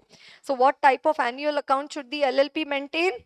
What type of annual accounts, books of accounts should the LLP maintain? That give a true and fair view, right? That give a true and fair view. Okay, right. Then after that, what is the next point? Every LLP is required to file the annual return in Form 11 with ROC within 60 days of the closure of the financial year, right? So every LLP is required to file the annual return in Form 11 within 60 days from the closure of the financial year, right? For the closure of the financial year. And will this be available for public inspection? Yeah, we just studied annual return. Is it available for public inspection? Yes, it is available for the public inspection. And every LLP is required to submit the statement of accounts and solvency in Form 8 with the registrar every year. So again, what does it say? Now they need to submit the statement of accounts and solvency in Form 8 within, right, with the registrar. So again, this was also required to be filed with the ROC. Annual return was also to be filed with the ROC, right? The statement of accounts and solvency is also required to be filed with the ROC. And what does it say? Shall be filed within a period of 30 days from the end of 6 months of the financial year to which the statement of accounts and solvency relates. That means by 30th of October, from the end of 6 months of the financial year. So financial year gets over on 31st of March. So April, May, June, July, August, September, and then by 30 days from within a period of 30 days from the end of 6 months of the financial year. That means, what does it mean? By 30th of October. Are you understanding? By 30th of October, right? By 30th of October. Are you getting that over there? It has to be filed by 30th of October. Okay, right. So which are the two forms? They've asked a question on these ones in the MCQ, right? What are the two forms over there? Annual return, for that you have the Form 11, and then second one you have the statement of the accounts and the solvency. Statement of the accounts and the solvency, which is the Form 8. Okay, so I have tried to remember it this way. Obviously, whatever I have tried, I will try it on you also. Okay, so annual return, what are they talking about? The annual return. So N and N. And now, so it is 1 and 1, right? N and N. So this has to be the Form 11. And then it says the statement of the accounts and solvency. Statement of the accounts and solvency. So 1S I draw it straight, 1S I draw it reverse. So that is the Form 8. Okay, whichever way, please remember. You understand? Because in the exam they ask now Form 8, Form 9, Form 10, Form 11. Now which form to pick up on earth? Right. So annual return. It becomes so fixed into the mind now. Annual, annual. So 1. And statement of accounts and solvency. So Form 8. And a statement of accounts and solvency, that is the Form 8, right? They have put a question on this one in the MCQ. They say Form 8, Form 9, Form 10, Form 11. By mistake, you happen to remember Form 8 and Form 11, but now you don't remember annual return is which form and statement of accounts and solvency is which form. So at least remember one, okay? Annual is Form 11, so the other has to be Form 8. Is it clear to everyone? Okay, right? So that is regarding the annual accounts, right? That is regarding the annual accounts, the annual return and the statement of the accounts and solvency. Okay, let us have a look at the question bank. Okay, yes, question bank, again 2 times question in the RTP. That means it's a waiting list question. What does it say? Yes, full story they write. In this regard, the management would like to understand some of the aspect which they should consider, not only limited to audit, but also about the maintenance of books of account as per the relevant laws. Please advise. Right, so you have to write down all the 7 points which we study regarding the salient features of the LLP audit. And a full wholesale question being asked over there regarding the salient features of the LLP audit. But obviously, institute, when it comes to the exam, they'll convert it into a retail question. Right, then question number 60. Fine Limited is engaged in the production of jute. In January 2012, the management of the company decided to expand its business and started manufacturing the jute bags. For such expansion, it required funds of 80 lakh, which was financed from Good Bank. The loan was repayable in 10 yearly installments, including interest of 20 lakh beginning from 2012 onwards. The company was regular in paying off the installments till 2015. Due to improvement in financial condition of the company, it decided for a one-time settlement for its outstanding loan. Subsequently, Good Bank rescheduled the loan to rupees 50 lakh to be repaid in August 2015. The accountant of the company has disclosed the same under the head long-term borrowing in the balance sheet of the company. As the auditor of Fine Limited, right, kindly guide the management with regard to the disclosure of such liability in accordance with Schedule 3. If they have gone for a one-time payment, repayment, then it is the current maturities of the long-term debt. What it has to be coming under which head? It has to be coming under the head of the other current liabilities under the current maturities of the long-term debt. Are you understanding that? Right. So this is again a pure Schedule 3 question. And a pure, nothing to do with audit over here. But it says, as an auditor, what will you do in such a situation? Because you have to guide the management. Are you understanding that? As per the general instructions for the preparation of balance sheet provided under Schedule 3 to the Companies Act, current maturities of the long-term debt is required to be disclosed under the head current liabilities in the notes to account. It may be noted that current maturities of long-term debt refer to that portion of the liabilities of the company that are becoming due in the next 12 months. Since these obligations are repayable in the next 12 months, they are shifted from the long-term liability section of the balance sheet to the current liability section in the given case. Thus, it is clear that the outstanding loan is repayable in the next 12 months. Hence, the accountant, however, the accountant of the company has disclosed the same under the long-term borrowing. The management of the company is advised to show the amount outstanding under the other current liabilities and further classify it as the current maturities of the long-term debt of heading the current liabilities in the notes to account. Okay, right. So that is one Schedule 3 question which we see over there. Then another question. MG and company seeks your advice while preparing the financial statements. What are the general instructions to be followed while preparing balance sheet under Companies Act in respect of the current assets and the current liabilities? Right. So it says an asset will classify to be a current asset and a liability will classify to be a current liability if it fulfills the following criteria. One, what does it say? For current asset, it is expected to be realized or intended for sale in the normal operating cycle. Here also for current liability, it is expected to be settled in the normal operating cycle. Are you understanding that? Okay. Then what does it say? It is held primarily for the purpose of being traded. Here also it is held primarily for the purpose of being traded. Then here it is expected to be realized within 12 months after the reporting date. Here it is due to be settled within 12 months after the reporting date. Then it is a cash or a cash equivalent unless it is restricted from being exchanged due to or used to settle a liability for at least 12 months after the reporting date. And here the company does not have an unconditional right to defer the settlement of the liability for at least 12 months.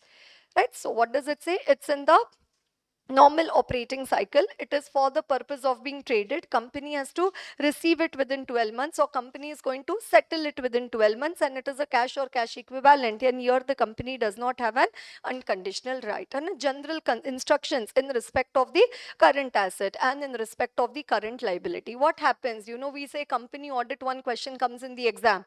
We study qualification, disqualification, declaration, payment of dividend, and the NFRA applicability. What they ask in exam, the general instructions for classification of current assets and current liability. Right? That is what are the offbeat questions which come in the exam. Okay. And the next one over there. There are numerous situations where regulatory authorities like SEBI, ROC, income tax, CBEC, RBI, etc. requires a professional accounting firm or the statutory auditor of the organization to provide opinion on certain specific matters which are provided by the organization as a part of the statutory requirements. In view of the above, give examples of the various types of certificates which are produced before such regulatory authorities. Right, so what are the regulatory authorities that they are talking about over there? Reserve Bank of India, Companies Act 2013, Income Tax Act 1961, SEBI and the others. So one, you have the list of the authorities, and second, what does it say? The various types of the certificates which are to be produced before these authorities. So Reserve Bank of India, what certificate is to be produced by whom? By the statutory auditor of the company, and requires a professional accounting firm or the statutory auditor of the organization. So what certificate is to be issued by the statutory auditor to the Reserve Bank of India? Certificate of the unhedged foreign currency expenses, certificate for adherence to the guidelines as per the RBI circular, annual activity certificate for any branch, and certificate of the probable exposure, that is the probable total loss or so which could be there. Right, then under the Companies Act, what does it say? Pursuant to the proviso to section 230 of the Companies Act, in relation to any accounting treatment prescribed under any scheme of arrangement, that is any amalgamation or so. Right, so for that accounting treatment, the auditor has to give the certificate. Then Income Tax Act, he has to give the certificate for the expenditure incurred on the R&D center approved under section 35. Then SEBI, certificate for the accounting treatment in case of a merger of the two entities or reorganization. Income tax authorities require, right, the auditor to certify the amount eligible under MAT, right, the minimum alternate tax under section 115 JB of the Income Tax Act. Right, so rather the second point, income tax authority, first is merger of two entities, and income tax authorities point, probably it says that the SEBI requires this certification. Okay, it will allow it only after, under the Income Tax Act, only after the certification is received. The income tax authorities, when will they allow this? Minimum alternate tax only when it has been certified. Right, and then what are the others which are required over there? It says certificate of the net worth required for a tender document, then certificate for the value of the fixed assets in a particular location required by a regulatory agency to process the tax incentives, and certificate for the service tax refund or the VAT refund. Okay, can this question come in the exam? I don't know. Is it there in the syllabus? That I know. Can it come in the exam? I don't know. I seriously don't know. But can it really seriously come in the exam? Seriously, it can come in the exams. Okay. So again, you follow my advice. What is my advice? LIFO. FIFO, you start from question number 1. LIFO, you start from question number 63. You look into all these, offbeat, out of the, some different types of questions coming over there. Has nothing to do with the chapter. You say, ma'am, these questions, you're not giving any reference of the chapter over there. Now, what to do? They are aliens. And what reference to give of the chapter over here, right? So what does it say? The regulatory authority. So some faces I'm seeing them little scared. So it's good for you to be little scared. Don't be very scared. Nothing big. Okay, everybody writes the exam every 6 months, so not a very big deal as such. But yeah, be little scared, and a little bit of scared is good. And a little bit, antlers, very dangerous. CA final, big antlers come out. You know antlers? Deer, it has the antlers, big horns. And a CA final, antlers come, then institute result come, cut. They cut off the antlers over there. All antlers taken off over there. So no antlers, nothing. No antlers at all. Okay, next one. Draft an audit report under the following circumstances. Under the Payment of Bonus Act, a report on the computation of the bonus payable and the auditor's report in accordance with the SEBI mutual fund regulation. This one I like. And under the Payment of Bonus Act, draft an audit report. What do you say? That yeah, the bonus has been computed as per the provisions of the Payment of Bonus Act. Right, that the bonus has been computed as per the provisions of the Payment of Bonus Act. And again, our favorite sentences: to the best of our knowledge and belief and according to the information and explanation given to us. Yes, the above computation of the bonus is in due accordance with therewith and has been made on a basis reasonably consistent with the provisions of the Payment of Bonus Act. And what is the second question over there? Auditors report in accordance with regulation 54 for the SEBI mutual fund regulation. So what does it say? Again, whether the auditor has obtained the information and explanation, then whether balance sheet and profit and loss account, are they in agreement with the books of account, whether balance sheet gives a true and fair view, and whether revenue account gives a true and fair view. Right, so whether he has obtained the information and explanation, whether balance sheet and profit and loss account, are they in agreement with the books of accounts. So this is coming from 143.3. Remember that information proper branch books and books, what books, whether they are in agreement with balance sheet and profit and loss account, are they in agreement with the books of account, and whether balance sheet gives a true and fair view, and whether revenue account gives a true and fair view. Right, whether the revenue account gives a true and fair view. Right, so how many page chapter? 47 page chapter over there, right, which is regarding the company accounts and audit. Chapter could have been half the size had we not had the question bank and the discussion over there, right? But yes, certainly we had a big question bank for discussion over there. But you know, if this chapter was of 47 pages, the next chapter is the most smallest chapter in our syllabus, which is a chapter which is only of the 6 pages over there, which is regarding the liabilities of the auditor. And 6 pages also, why? 8 questions have come in the exam. Are slowly asking. Question bank keeps on increasing. Earlier this chapter used to get over in 3 pages only. Then 3 became 4, 4 became 5, 5 became 6. Why? They keep on asking the questions in the exam over there. Right? So, yes, even if you believe it or you say, ma'am, we 100% believe it, but we come to the next chapter for our discussion. A very small chapter, begin and finish it, and then go to the next chapter on the Audit Committee Corporate Governance. So, now coming to the next chapter on the liabilities of the auditor. Oh my God. You are like, ma'am, I'm seriously reconsidering whether I should become a chartered accountant or not. You are showing us such dangerous NFRA reports, and in the entire ethics you said guilty. I started feeling guilty over there, right? So now it says, ma'am, already Chartered Accountants Act, you've made him guilty. NAFRA also guilty. Now what guilty is left over there? And it says the liabilities of the auditor. We have discussed them under the liabilities of the auditor. We have discussed them under the Chartered Accountants Act, but now we need to discuss the liabilities of the auditor under the Companies Act 2013 and the liabilities of the auditor under the Income Tax Act 1961. Right, the liabilities of the auditor under the Companies Act and the liabilities of the auditor under the Income Tax Act 1961. Right, under the Companies Act, we have to discuss two liabilities. The civil liabilities under the company. Some of you, if you talk, no, you won't even realize when the chapter is over. Huh? Listen to me. Okay. Right. Companies Act 2013, that has been divided under two. The civil liabilities and the criminal liabilities under the Companies Act 2013. The civil liabilities and the criminal liabilities under the Companies Act 2013. Under the civil liabilities, you have the damages for negligence. And one, you have the damages for the negligence, and second, you have the liability for the misfeasance. Liability for the misfeasance. Right, liability for the misfeasance. So damages for negligence and liability for misfeasance. And under criminal liabilities, you have the misstatement in the prospectus. Right, under criminal liabilities, you have the misstatement in the prospectus and also the false particulars or omission of a material fact. False particulars or the omission of a material fact. Right, false particulars or omission of a material fact. Are you getting this?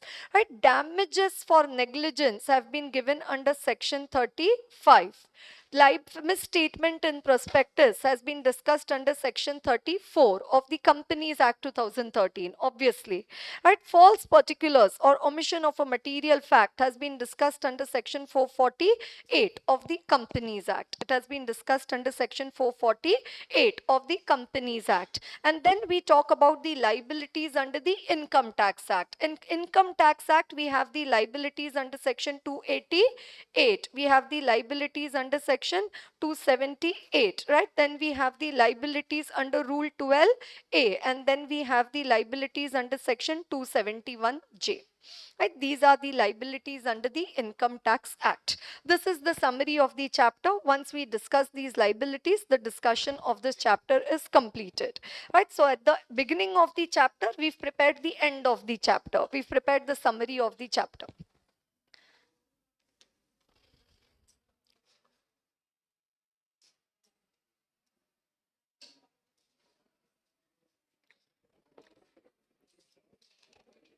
Right. So liabilities of the auditor under the Companies Act 2013 and the liabilities of the auditor under the Income Tax Act 1961. Under Companies Act 2013, you have the civil liabilities and the criminal liabilities. Under the civil liabilities, you have the damages for negligence and the liability for the misfeasance.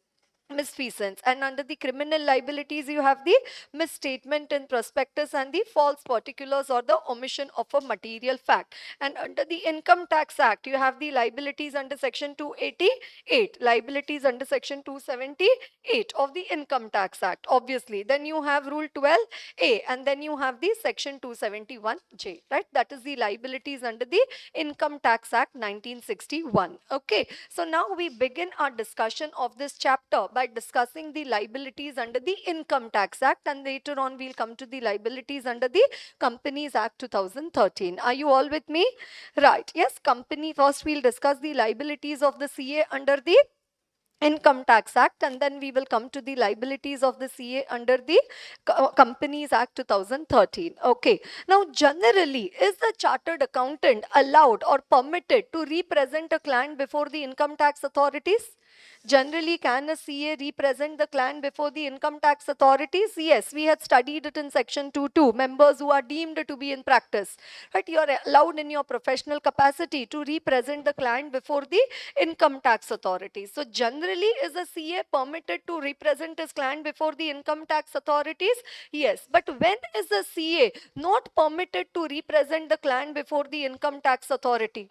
It says, no, this CA, you cannot represent client before the income tax authority. Which CA? One who has been dismissed from government services, or who is an undischarged insolvent, or who himself has been convicted of an offense under the income tax law, himself has not followed income tax law, or he has been guilty of professional or other misconduct by the ICAI.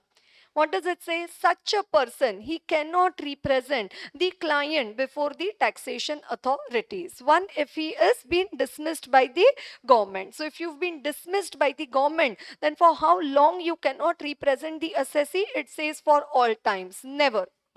Right, he himself has been convicted of an offense under the income tax law, then for such time as determined by the order.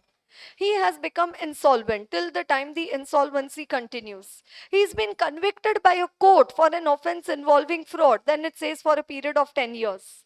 Or he is guilty of professional misconduct in his professional capacity by the council of ICAI for such time that the order of the council disqualifies him from practicing. Right.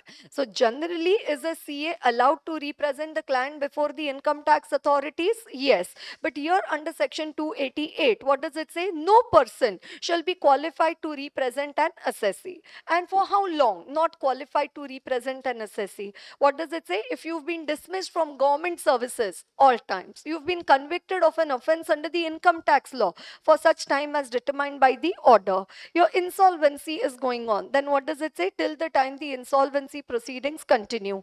Convicted by a court for an offense involving fraud, then it says for a period of 10 years. Or he's been guilty of professional misconduct by ICAI, then for such period for which the council disqualifies him from practicing, for that period a CA is not allowed to represent the client before the income tax authorities. Is section 288 clear to everyone? Okay. Right. Now coming to section 278. Are you all with me? Have we finished with section 288? Okay, now coming to section 278. Okay, so now you have your clients for whom you do the tax audit and you file the tax return and all. And now your client ka tax liability is coming to 40 crore. Okay, so now client says, CA, what are you doing? And a tax liability coming to 40 crore, do something, not right. You understand, no? Tax liability coming to 40 crore. We don't want to pay so much tax, okay? So now C is okay. You don't want so much tax liability? Okay, bring petrol bill and a travel bill. Then transfer it as consultancy expenses and then transfer to different bank accounts and all of that. And by doing all of this, now what the CA has happened to do, he's happened to bring the tax liability of the client to 10 crore.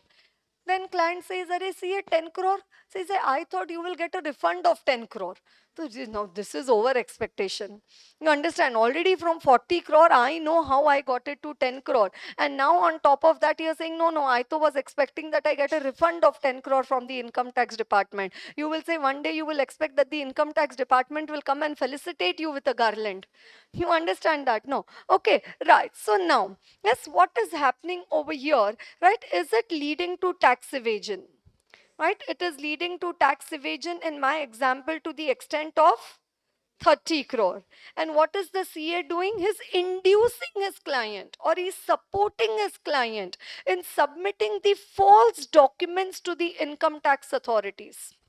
And submitting the false documents to the income tax authorities, which is leading to tax evasion of more than 2500,000 or leading to tax evasion of less than 2500,000. Now what you mean by 2500,000 is 25 lakh. Yes, which is leading to tax evasion of more than or equal to 2500,000 or which is leading to tax evasion of less than 2500,000. What are you doing? What is the CA doing? He's inducing his client to submit the false documents to the income tax authority. Whereas CA makes or induces any person to deliver, what does it say? The false documents, accounts or statements to the income tax authorities relating to income chargeable to tax. Next sentence, so beautiful. Which he knows to be false or does not believe to be true. Which he knows this is false or he does not even know that it is true, does not believe to be true, he shall be punishable. What does it say? In case where the amount of the tax, penalty or interest which would have been evaded if the declaration, account or statement had been accepted as true or which is willfully attempted to be evaded exceeds 2500,000 with rigorous imprisonment for a term which shall not be less than 6 months and which may extend to 7 years and with a fine. Right? With rigorous imprisonment which shall not be less than 6 months, which may extend to 7 years and with a fine. Right? So there are two types of imprisonment. What are the two types of imprisonment? Simple imprisonment and the rigorous imprisonment. It's simple imprisonment wherein you attend some meditation course or something in the prison. And they tell you improve in life, you've come in prison, what are you doing? Right? So they conduct these lot of meditation course, some vocation and all they teach over there. And rigorous imprisonment, you might have seen it in the movies. They make them break the stones. And they make them do the rigorous activities. So now what? Next 7 years in the jail. Why did I make my client evade tax? Why did I make my client evade tax? Why did I make my client evade tax? And a rigorous imprisonment, which shall, so minimum breaking of stones for 6 months. Minimum breaking of stone for 6 months. Maximum up to 7 years and also with a fine.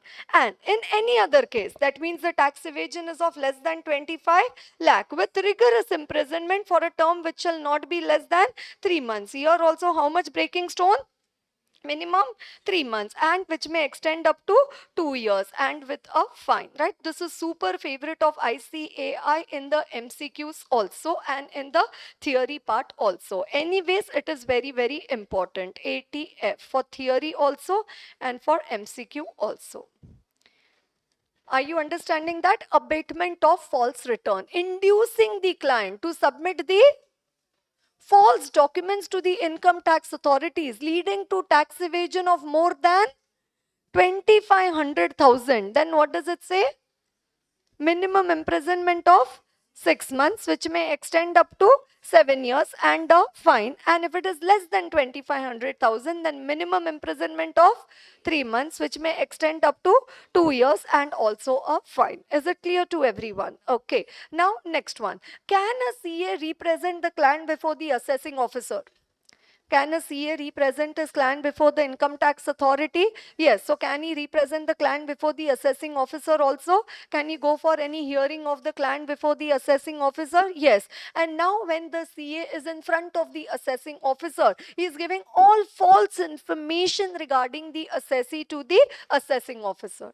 He is giving all the false information to the assessee regarding the, to the assessing officer regarding the assessee. Right? So what does it say? When CA is acting as an AR, authorized representative, has prepared the return filed by the assessee and has to furnish to the assessing officer the particulars of account statements and the other documents applied to him by the assessee for the preparation of the return. And where CA has conducted an examination of such records and has submitted the report on the scope and results of such examination, if this report contains any information which is false. So CA, what does it say? Assessee has prepared the return. CA has done an examination of the return and then he has submitted a report. What is the journey? Assessee has prepared the return. Then the CA has done the examination. Then CA has submitted a report. And what happens in this report? This report contains any information which is false and which the CA either knows or believes to be false or untrue. He would be liable again to rigorous imprisonment, which may extend to 7 years and to a fine. Right? So here no minimum imprisonment has been mentioned. Simply what does it say? Imprisonment which may extend up to 7 years and a fine. So what did you see? Under income tax law, 7 years is an important one. Right, 7 years is an important one because first case, what did it say? 6 months to 7 years and fine. Then 3 months to 2 years and fine. And here, what does it say? 7 years and a fine. So who has prepared the return? Assessee. Who has done the examination? The CA. Has he given a report? Yes. And does the report contain information which is false? Yes. Then what is the fine for the CA in that case? Right, which would be liable to rigorous imprisonment, which may extend up to 7 years and to a fine. Are you understanding Rule 12A?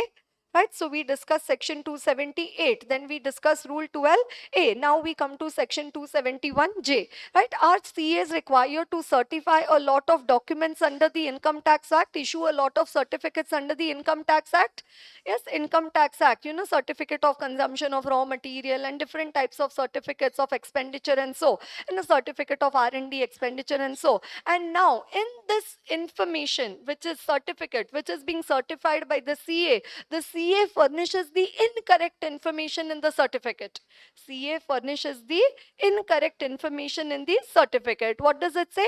10,000 rupees by way of penalty for each such incorrect report or certificate. 10,000 rupees by way of the penalty for each such report or certificate. So, sometimes chartered accountants, they even sign 1,000 certificates. They sign 1,200 certificates also. So, for each certificate, it says 10,000 rupees by way of the penalty. Or yes, for each such report or certificate, 10,000 rupees by way of penalty if he furnishes the incorrect information in the report or certificate. Who? An accountant, a merchant banker, or a registered valuer. So for us, why this is important? Because our accountant is included over here. What does it say? An accountant or a merchant banker or a registered valuer furnishes the incorrect information in a report or certificate under any of the provisions of the act or the rules made thereunder, the assessing officer or the commissioner appeals may direct him. Who may direct him? The assessing officer or the commissioner appeals may direct him to pay a sum of 10,000 for each such report or certificate by way of the penalty. Right, so that is the section 271J. That is the section 271J. What are we discussing? The liabilities under the Income Tax Act. What does it say? 288. CA not to represent client before the income tax authority. Then what CA is doing? Inducing the client to submit the false documents to the income tax authorities, leading to tax evasion of more than 25 lakh or leading to tax evasion of less than 25 lakh. Then what is the CA doing? When he is representing the client, giving a report on the return prepared by the assessee, he is giving the false information to the assessing officer. He is giving the false information to the assessing officer. Again, what does it say? Right, rigorous imprisonment up to 7 years and a fine. And then he is furnishing the incorrect information in any report or certificate. Then 10,000 rupees by way of penalty for each such report or certificate. And 10,000 rupees by way of the penalty for each such report or certificate. Are you all with me? Right. So let us come to the question bank. Right. In the question bank, let's come to question number 5. Okay. K, a practicing CA, was appointed as an authorized representative by GKR Limited to appear before the National E-Assessment Center in the matter of its faceless income tax proceedings for AY 2021. While preparing a reply in response to the notice for the scrutiny assessment, CAK observed that there were certain trade payables and loan creditors which were not in existence but were fabricated by the management. Though CAK knew about that these accounts were fabricated, he still submitted those false documents to the National Faceless E-Assessment Center. What are the liabilities of CAK under the Income Tax Act? And what are the liabilities of a CA under the Income Tax Act for furnishing an incorrect info statement or any report or certificate required by him to be submitted under the Act? Right, so what are they talking about is the false declaration as an authorized representative. Right, so in connection with the proceedings under the Income Tax Act, a CA often acts as a authorized representative of his clients and attends before the income tax authority or the appellate tribunal. Any person who acts or induces in any manner another person to make and deliver to the income tax authorities a false account statement or declaration relating to income chargeable to tax which he knows to be false or does not believe to be true shall be liable under section 278, right, shall be liable under section 278. Then in case of submission of any information which is false and which the CA either knows or believes to be false or untrue, he would be liable to rigorous imprisonment which may extend to 7 years, and in other cases it would be 2 years, and to a fine. That what does it mean? Tax evasion of more than 25 lakh and tax evasion of less than 25 lakh. So here what they are talking about is section 278. Right, then in the instant case, what does it say? Mr. K, a CA, was appointed as an authorized representative by GKR Limited to appear before the National E-Assessment Center in the matter of its faceless income tax proceeding. While preparing a reply in response to the notice for the scrutiny, CAK submitted the false documents to the National Faceless E-Assessment Center, knowing that certain trade payables and loan creditors accounted were not in existence and were fabricated by the management. So did he induce his client to submit the false documents to the income tax authority? Do you remember my sentence over there? Inducing the client to submit the false documents. I told you in a petrol bill and all of that. Inducing the client to submit the false documents to the income tax authorities, yes, and therefore CAK would be liable under section 278 of the Income Tax Act 1961. Are you understanding that? Okay, next question. Yes, what will be the liability of Mr. X as an auditor in the following situation? Support your views. Mr. X has appeared before the income tax authorities as an authorized representative of his auditee and submitted to the income tax authorities a false declaration. So again, what does it say? Section 278, right? So would be liable under section 278 of the Income Tax Act. Right, inducing the client to submit the false documents to the income tax authorities. Okay, and as an auditor, not appropriately dealing with a misstatement appearing in the financial statement amounting to 9.84 lakh. Misstatement does not involve the public interest. So this we need to study under the liabilities under the Companies Act, and that we will study it under the liabilities under the Companies Act. Are you getting that, everyone? Okay, then question number 7. Ram, a CA, has appeared before the income tax authorities as the authorized representative of his client and delivers to the income tax authorities a false declaration. What are the liabilities of CA Ram, Mr. Ram, under the Income Tax Act? So again, what does it say? Section 278, right? So again, he would be liable under section 278. So did you see all the 3 questions has a common sentence over there? Appeared before the income tax authorities as an authorized representative, gave a false declaration. Appeared before the income income tax authorities as a authorized representative gave a false declaration. Again, what does it say? Appeared as an authorized representative. Now, instead of the income tax authorities, they say National E-Assessment Center in the faceless income tax proceedings. And again, what did he do? He gave the false information, right? He fabricated. CAK knew that these accounts were fabricated and still submitted those accounts.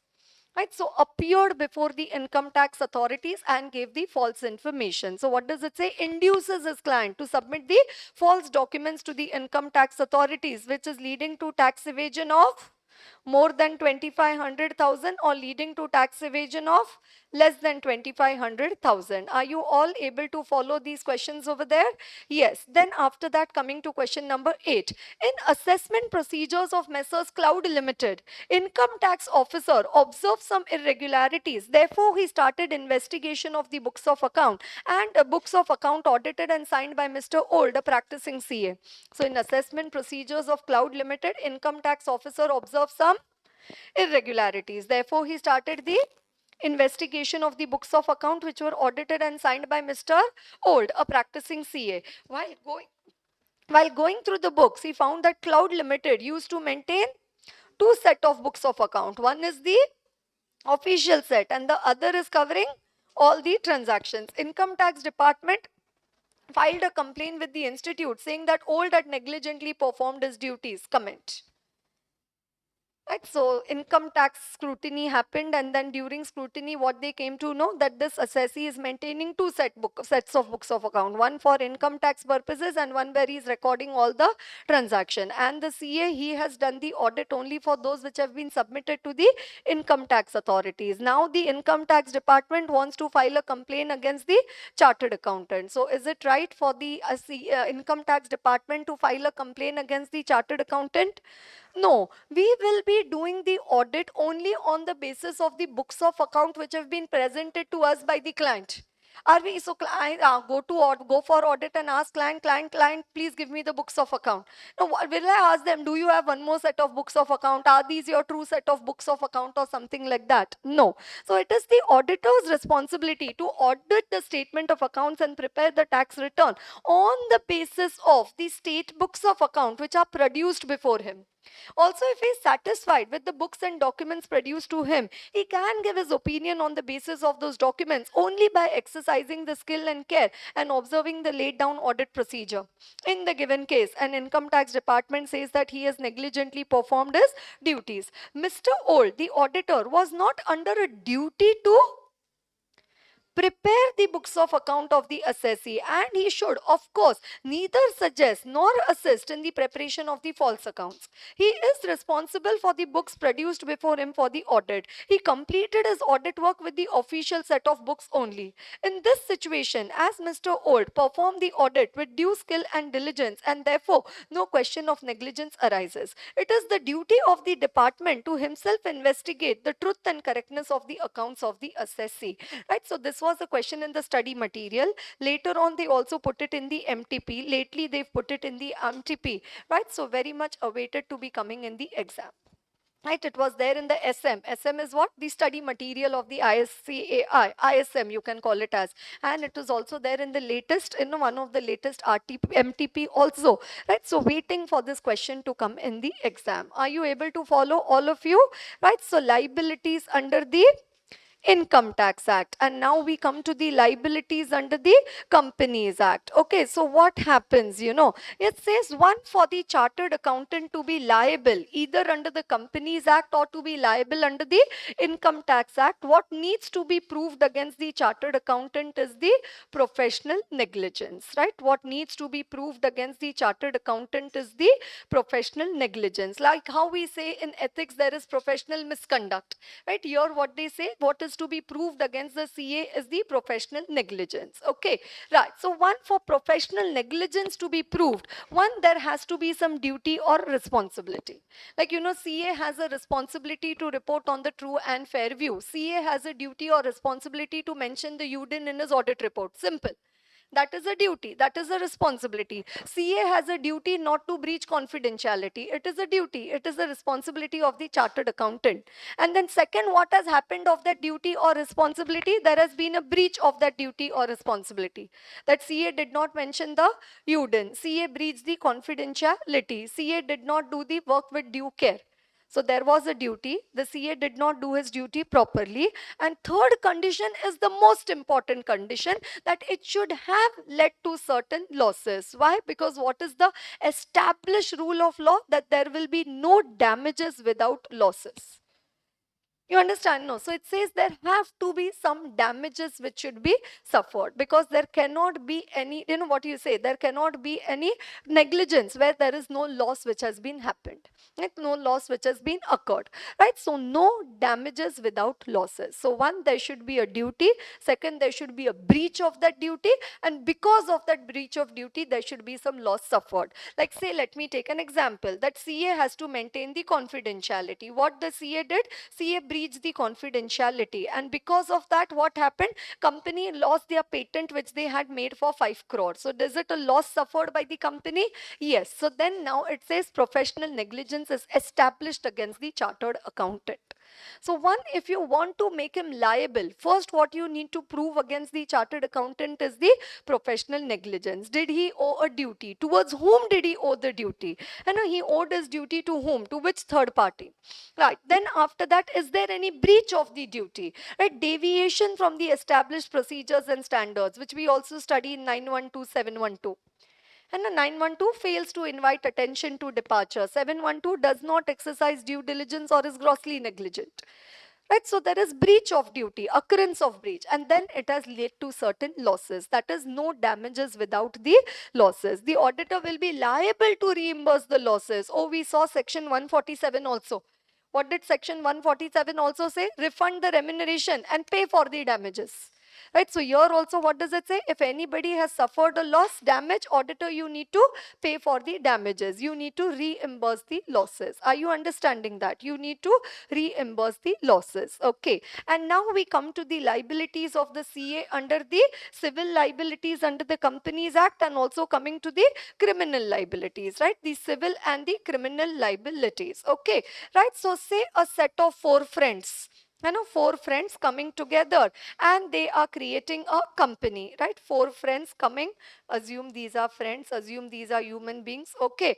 And these 4 friends are coming together and they are creating a company. And now they say, okay, if you create a company, obviously you have to issue a prospectus, and certain information in the prospectus is to be certified by a CA. Not all information, certain information in the prospectus is to be certified by the CA. So who are these people? These are the directors, the promoters, who's authorized their name to be written in the prospectus of the company, or who've agreed to become a promoter at a director at a later point of time. These are those people. But what these 4 people came to know is certain information in the prospectus is also required to be certified by a CA. So they have one more friend who is a chartered accountant, and they told the CA friend that what you do, you please certify this information in the prospectus, which is to be certified by the CA.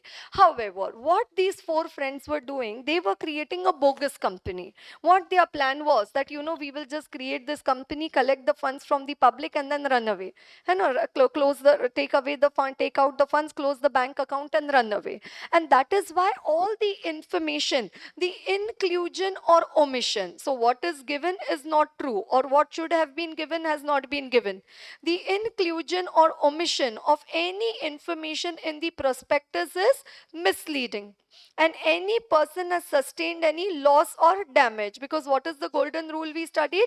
No damages without losses. So inclusion or omission of any information is misleading, and any person has suffered any loss, sustained any loss or damage, sustained any loss or the damage. IOMLD. What is IOMLD? Yes, inclusion or omission of any information which is misleading, and any person has sustained any loss or damage. Where a person has subscribed to the securities of a company on any statement included, and the inclusion or omission IO of any matter in the prospectus is M, misleading, and has sustained any loss or damage, that is LD. So IOMLD. What is IOMLD? Very difficult, very complex. What does it say? Inclusion or omission of any information in the prospectus which is misleading, due to which any person has suffered any loss or damage as a consequence thereof. It says the company and every person. So now who all has to stand in the line? Director of the company at the time of issue of the prospectus, who's authorized his name to be mentioned in the prospectus as a director of the company. This is so beautiful. They made a case study on this one, or MCQ. Agreed to become a director immediately after an interval time. Right, so right now he's not the director. He says you raise the fund, then immediately after that I will become a director of the company. Can that person also be captured? Yes, that person can also be captured. So is the director, or is authorized his name to be put as a director, or has agreed to become a director? So three varieties of the director. Are you getting the three varieties? Is the director, or has authorized his name to be put as a director, or has agreed to become a director, or is a promoter of the company, or has authorized the issue of the prospectus, or is an expert referred to under 26(5), shall without prejudice to any punishment to which any person may be liable under section 36 be liable to pay the compensation to every person who sustained the loss or damage. So, based on this information which was given in the prospectus, say 10 lakh people subscribe to the shares of this company. And these 10 lakh people, they lost 10 crore rupees. I'm just giving some numbers over there. So now what does it say? The director, person who's authorized to become a director, who's agreed to become a director, who is a promoter of the company, who authorized the issue of the prospectus, and the expert. What does it say? They are liable to pay the compensation to every person who sustains such loss or damage. Are you understanding that? Which is the fifth person over there, who is an expert. And now, what does the expert say over there? It may be noted that the term expert, as defined under 238 of the Companies Act, includes an engineer, a valuer, a chartered accountant. So is our chartered accountant also going to be in that list over there? Yes, a company secretary, a cost accountant, and any other person who has the power or authority to issue a certificate in pursuance of any law for the time being in force. So that's okay. Are you understanding that? So that is why is CA also included in that list? Okay, right? Every person, what do they say? They are so angry. It says inclusion or omission of any information in the prospectus is misleading, which has sustained any loss or damage. Every person. And every person, you have to remember the sequence only. Inclusion or omission of any information is misleading. Any person has sustained any loss or damage, then every person. Who every person? Director, authorized to become director, agreed to become director, promoter, authorized issue of prospectus, or is an expert. What does it say? Shall be liable to pay the compensation to every person who has sustained such loss or damage. However, what does it say? When will these people not be liable? So no person shall be liable if they withdrew their consent before the issue of the prospectus, or they gave a reasonable public notice after the issue of the prospectus. Right? That the prospectus was issued without their knowledge or consent, and that becoming aware of the issue, they gave a reasonable public notice. Right? So before the issue of the prospectus, if they withdrew their consent, then that person will not be liable. After the issue of the prospectus, if they gave a reasonable public notice, they will not be liable. Or they say that CA is telling, no, I don't know why you are saying that the securities of the company, the IPO is a failure, it's fake, it is fraud, information is wrong. He says, still today I believe that whatever I had certified was correct. Right? So reasonable ground to believe that, and did up to the time of issue of the prospectus believe that the person making the statement was competent to make it, and the said person had given the consent required to the issue of the prospectus, prospectus and had not withdrawn that consent before the delivery of the prospectus. Why? Because what does it say? That as regards every misleading statement purported to be made by an expert or contained in what purports to be a copy or an extract from a report or a valuation of an expert, it was a correct and fair representation of the statement or a correct copy or a correct and fair extract from the report or valuation, and he had a reasonable ground to believe that whatever I have certified is right. I still today don't think that I have done anything wrong. Who has this exception? The expert. Who has this exception? The expert. Right? So what does it say? Every person will be liable. Then what does it say? No person will be liable if withdrew the consent before issue of prospectus, gave reasonable public notice after issue of prospectus, or had reasonable ground to believe up to the issue of prospectus that whatever he has certified is correct and fair. Right, that whatever he has certified is correct and fair. Are you understanding that? Okay. This is when certain information, okay, the company was created for genuine purposes, but only the information in the prospectus was misleading. Right, this was when the company was created for genuine purposes, but just to mislead the investors, the information given in the prospectus was misleading. Or the second intention, which I told you, okay, oh, they studied the book building process. You know, no, in SEBI you have the book building process, how to come up with an IPO. So they say what we will do, we'll come up with an IPO, raise all the money and then run away with the money. Right, so now the IPO itself was issued. The IPO itself was with an intention to defraud the applicants of a fraudulent or unlawful purposes.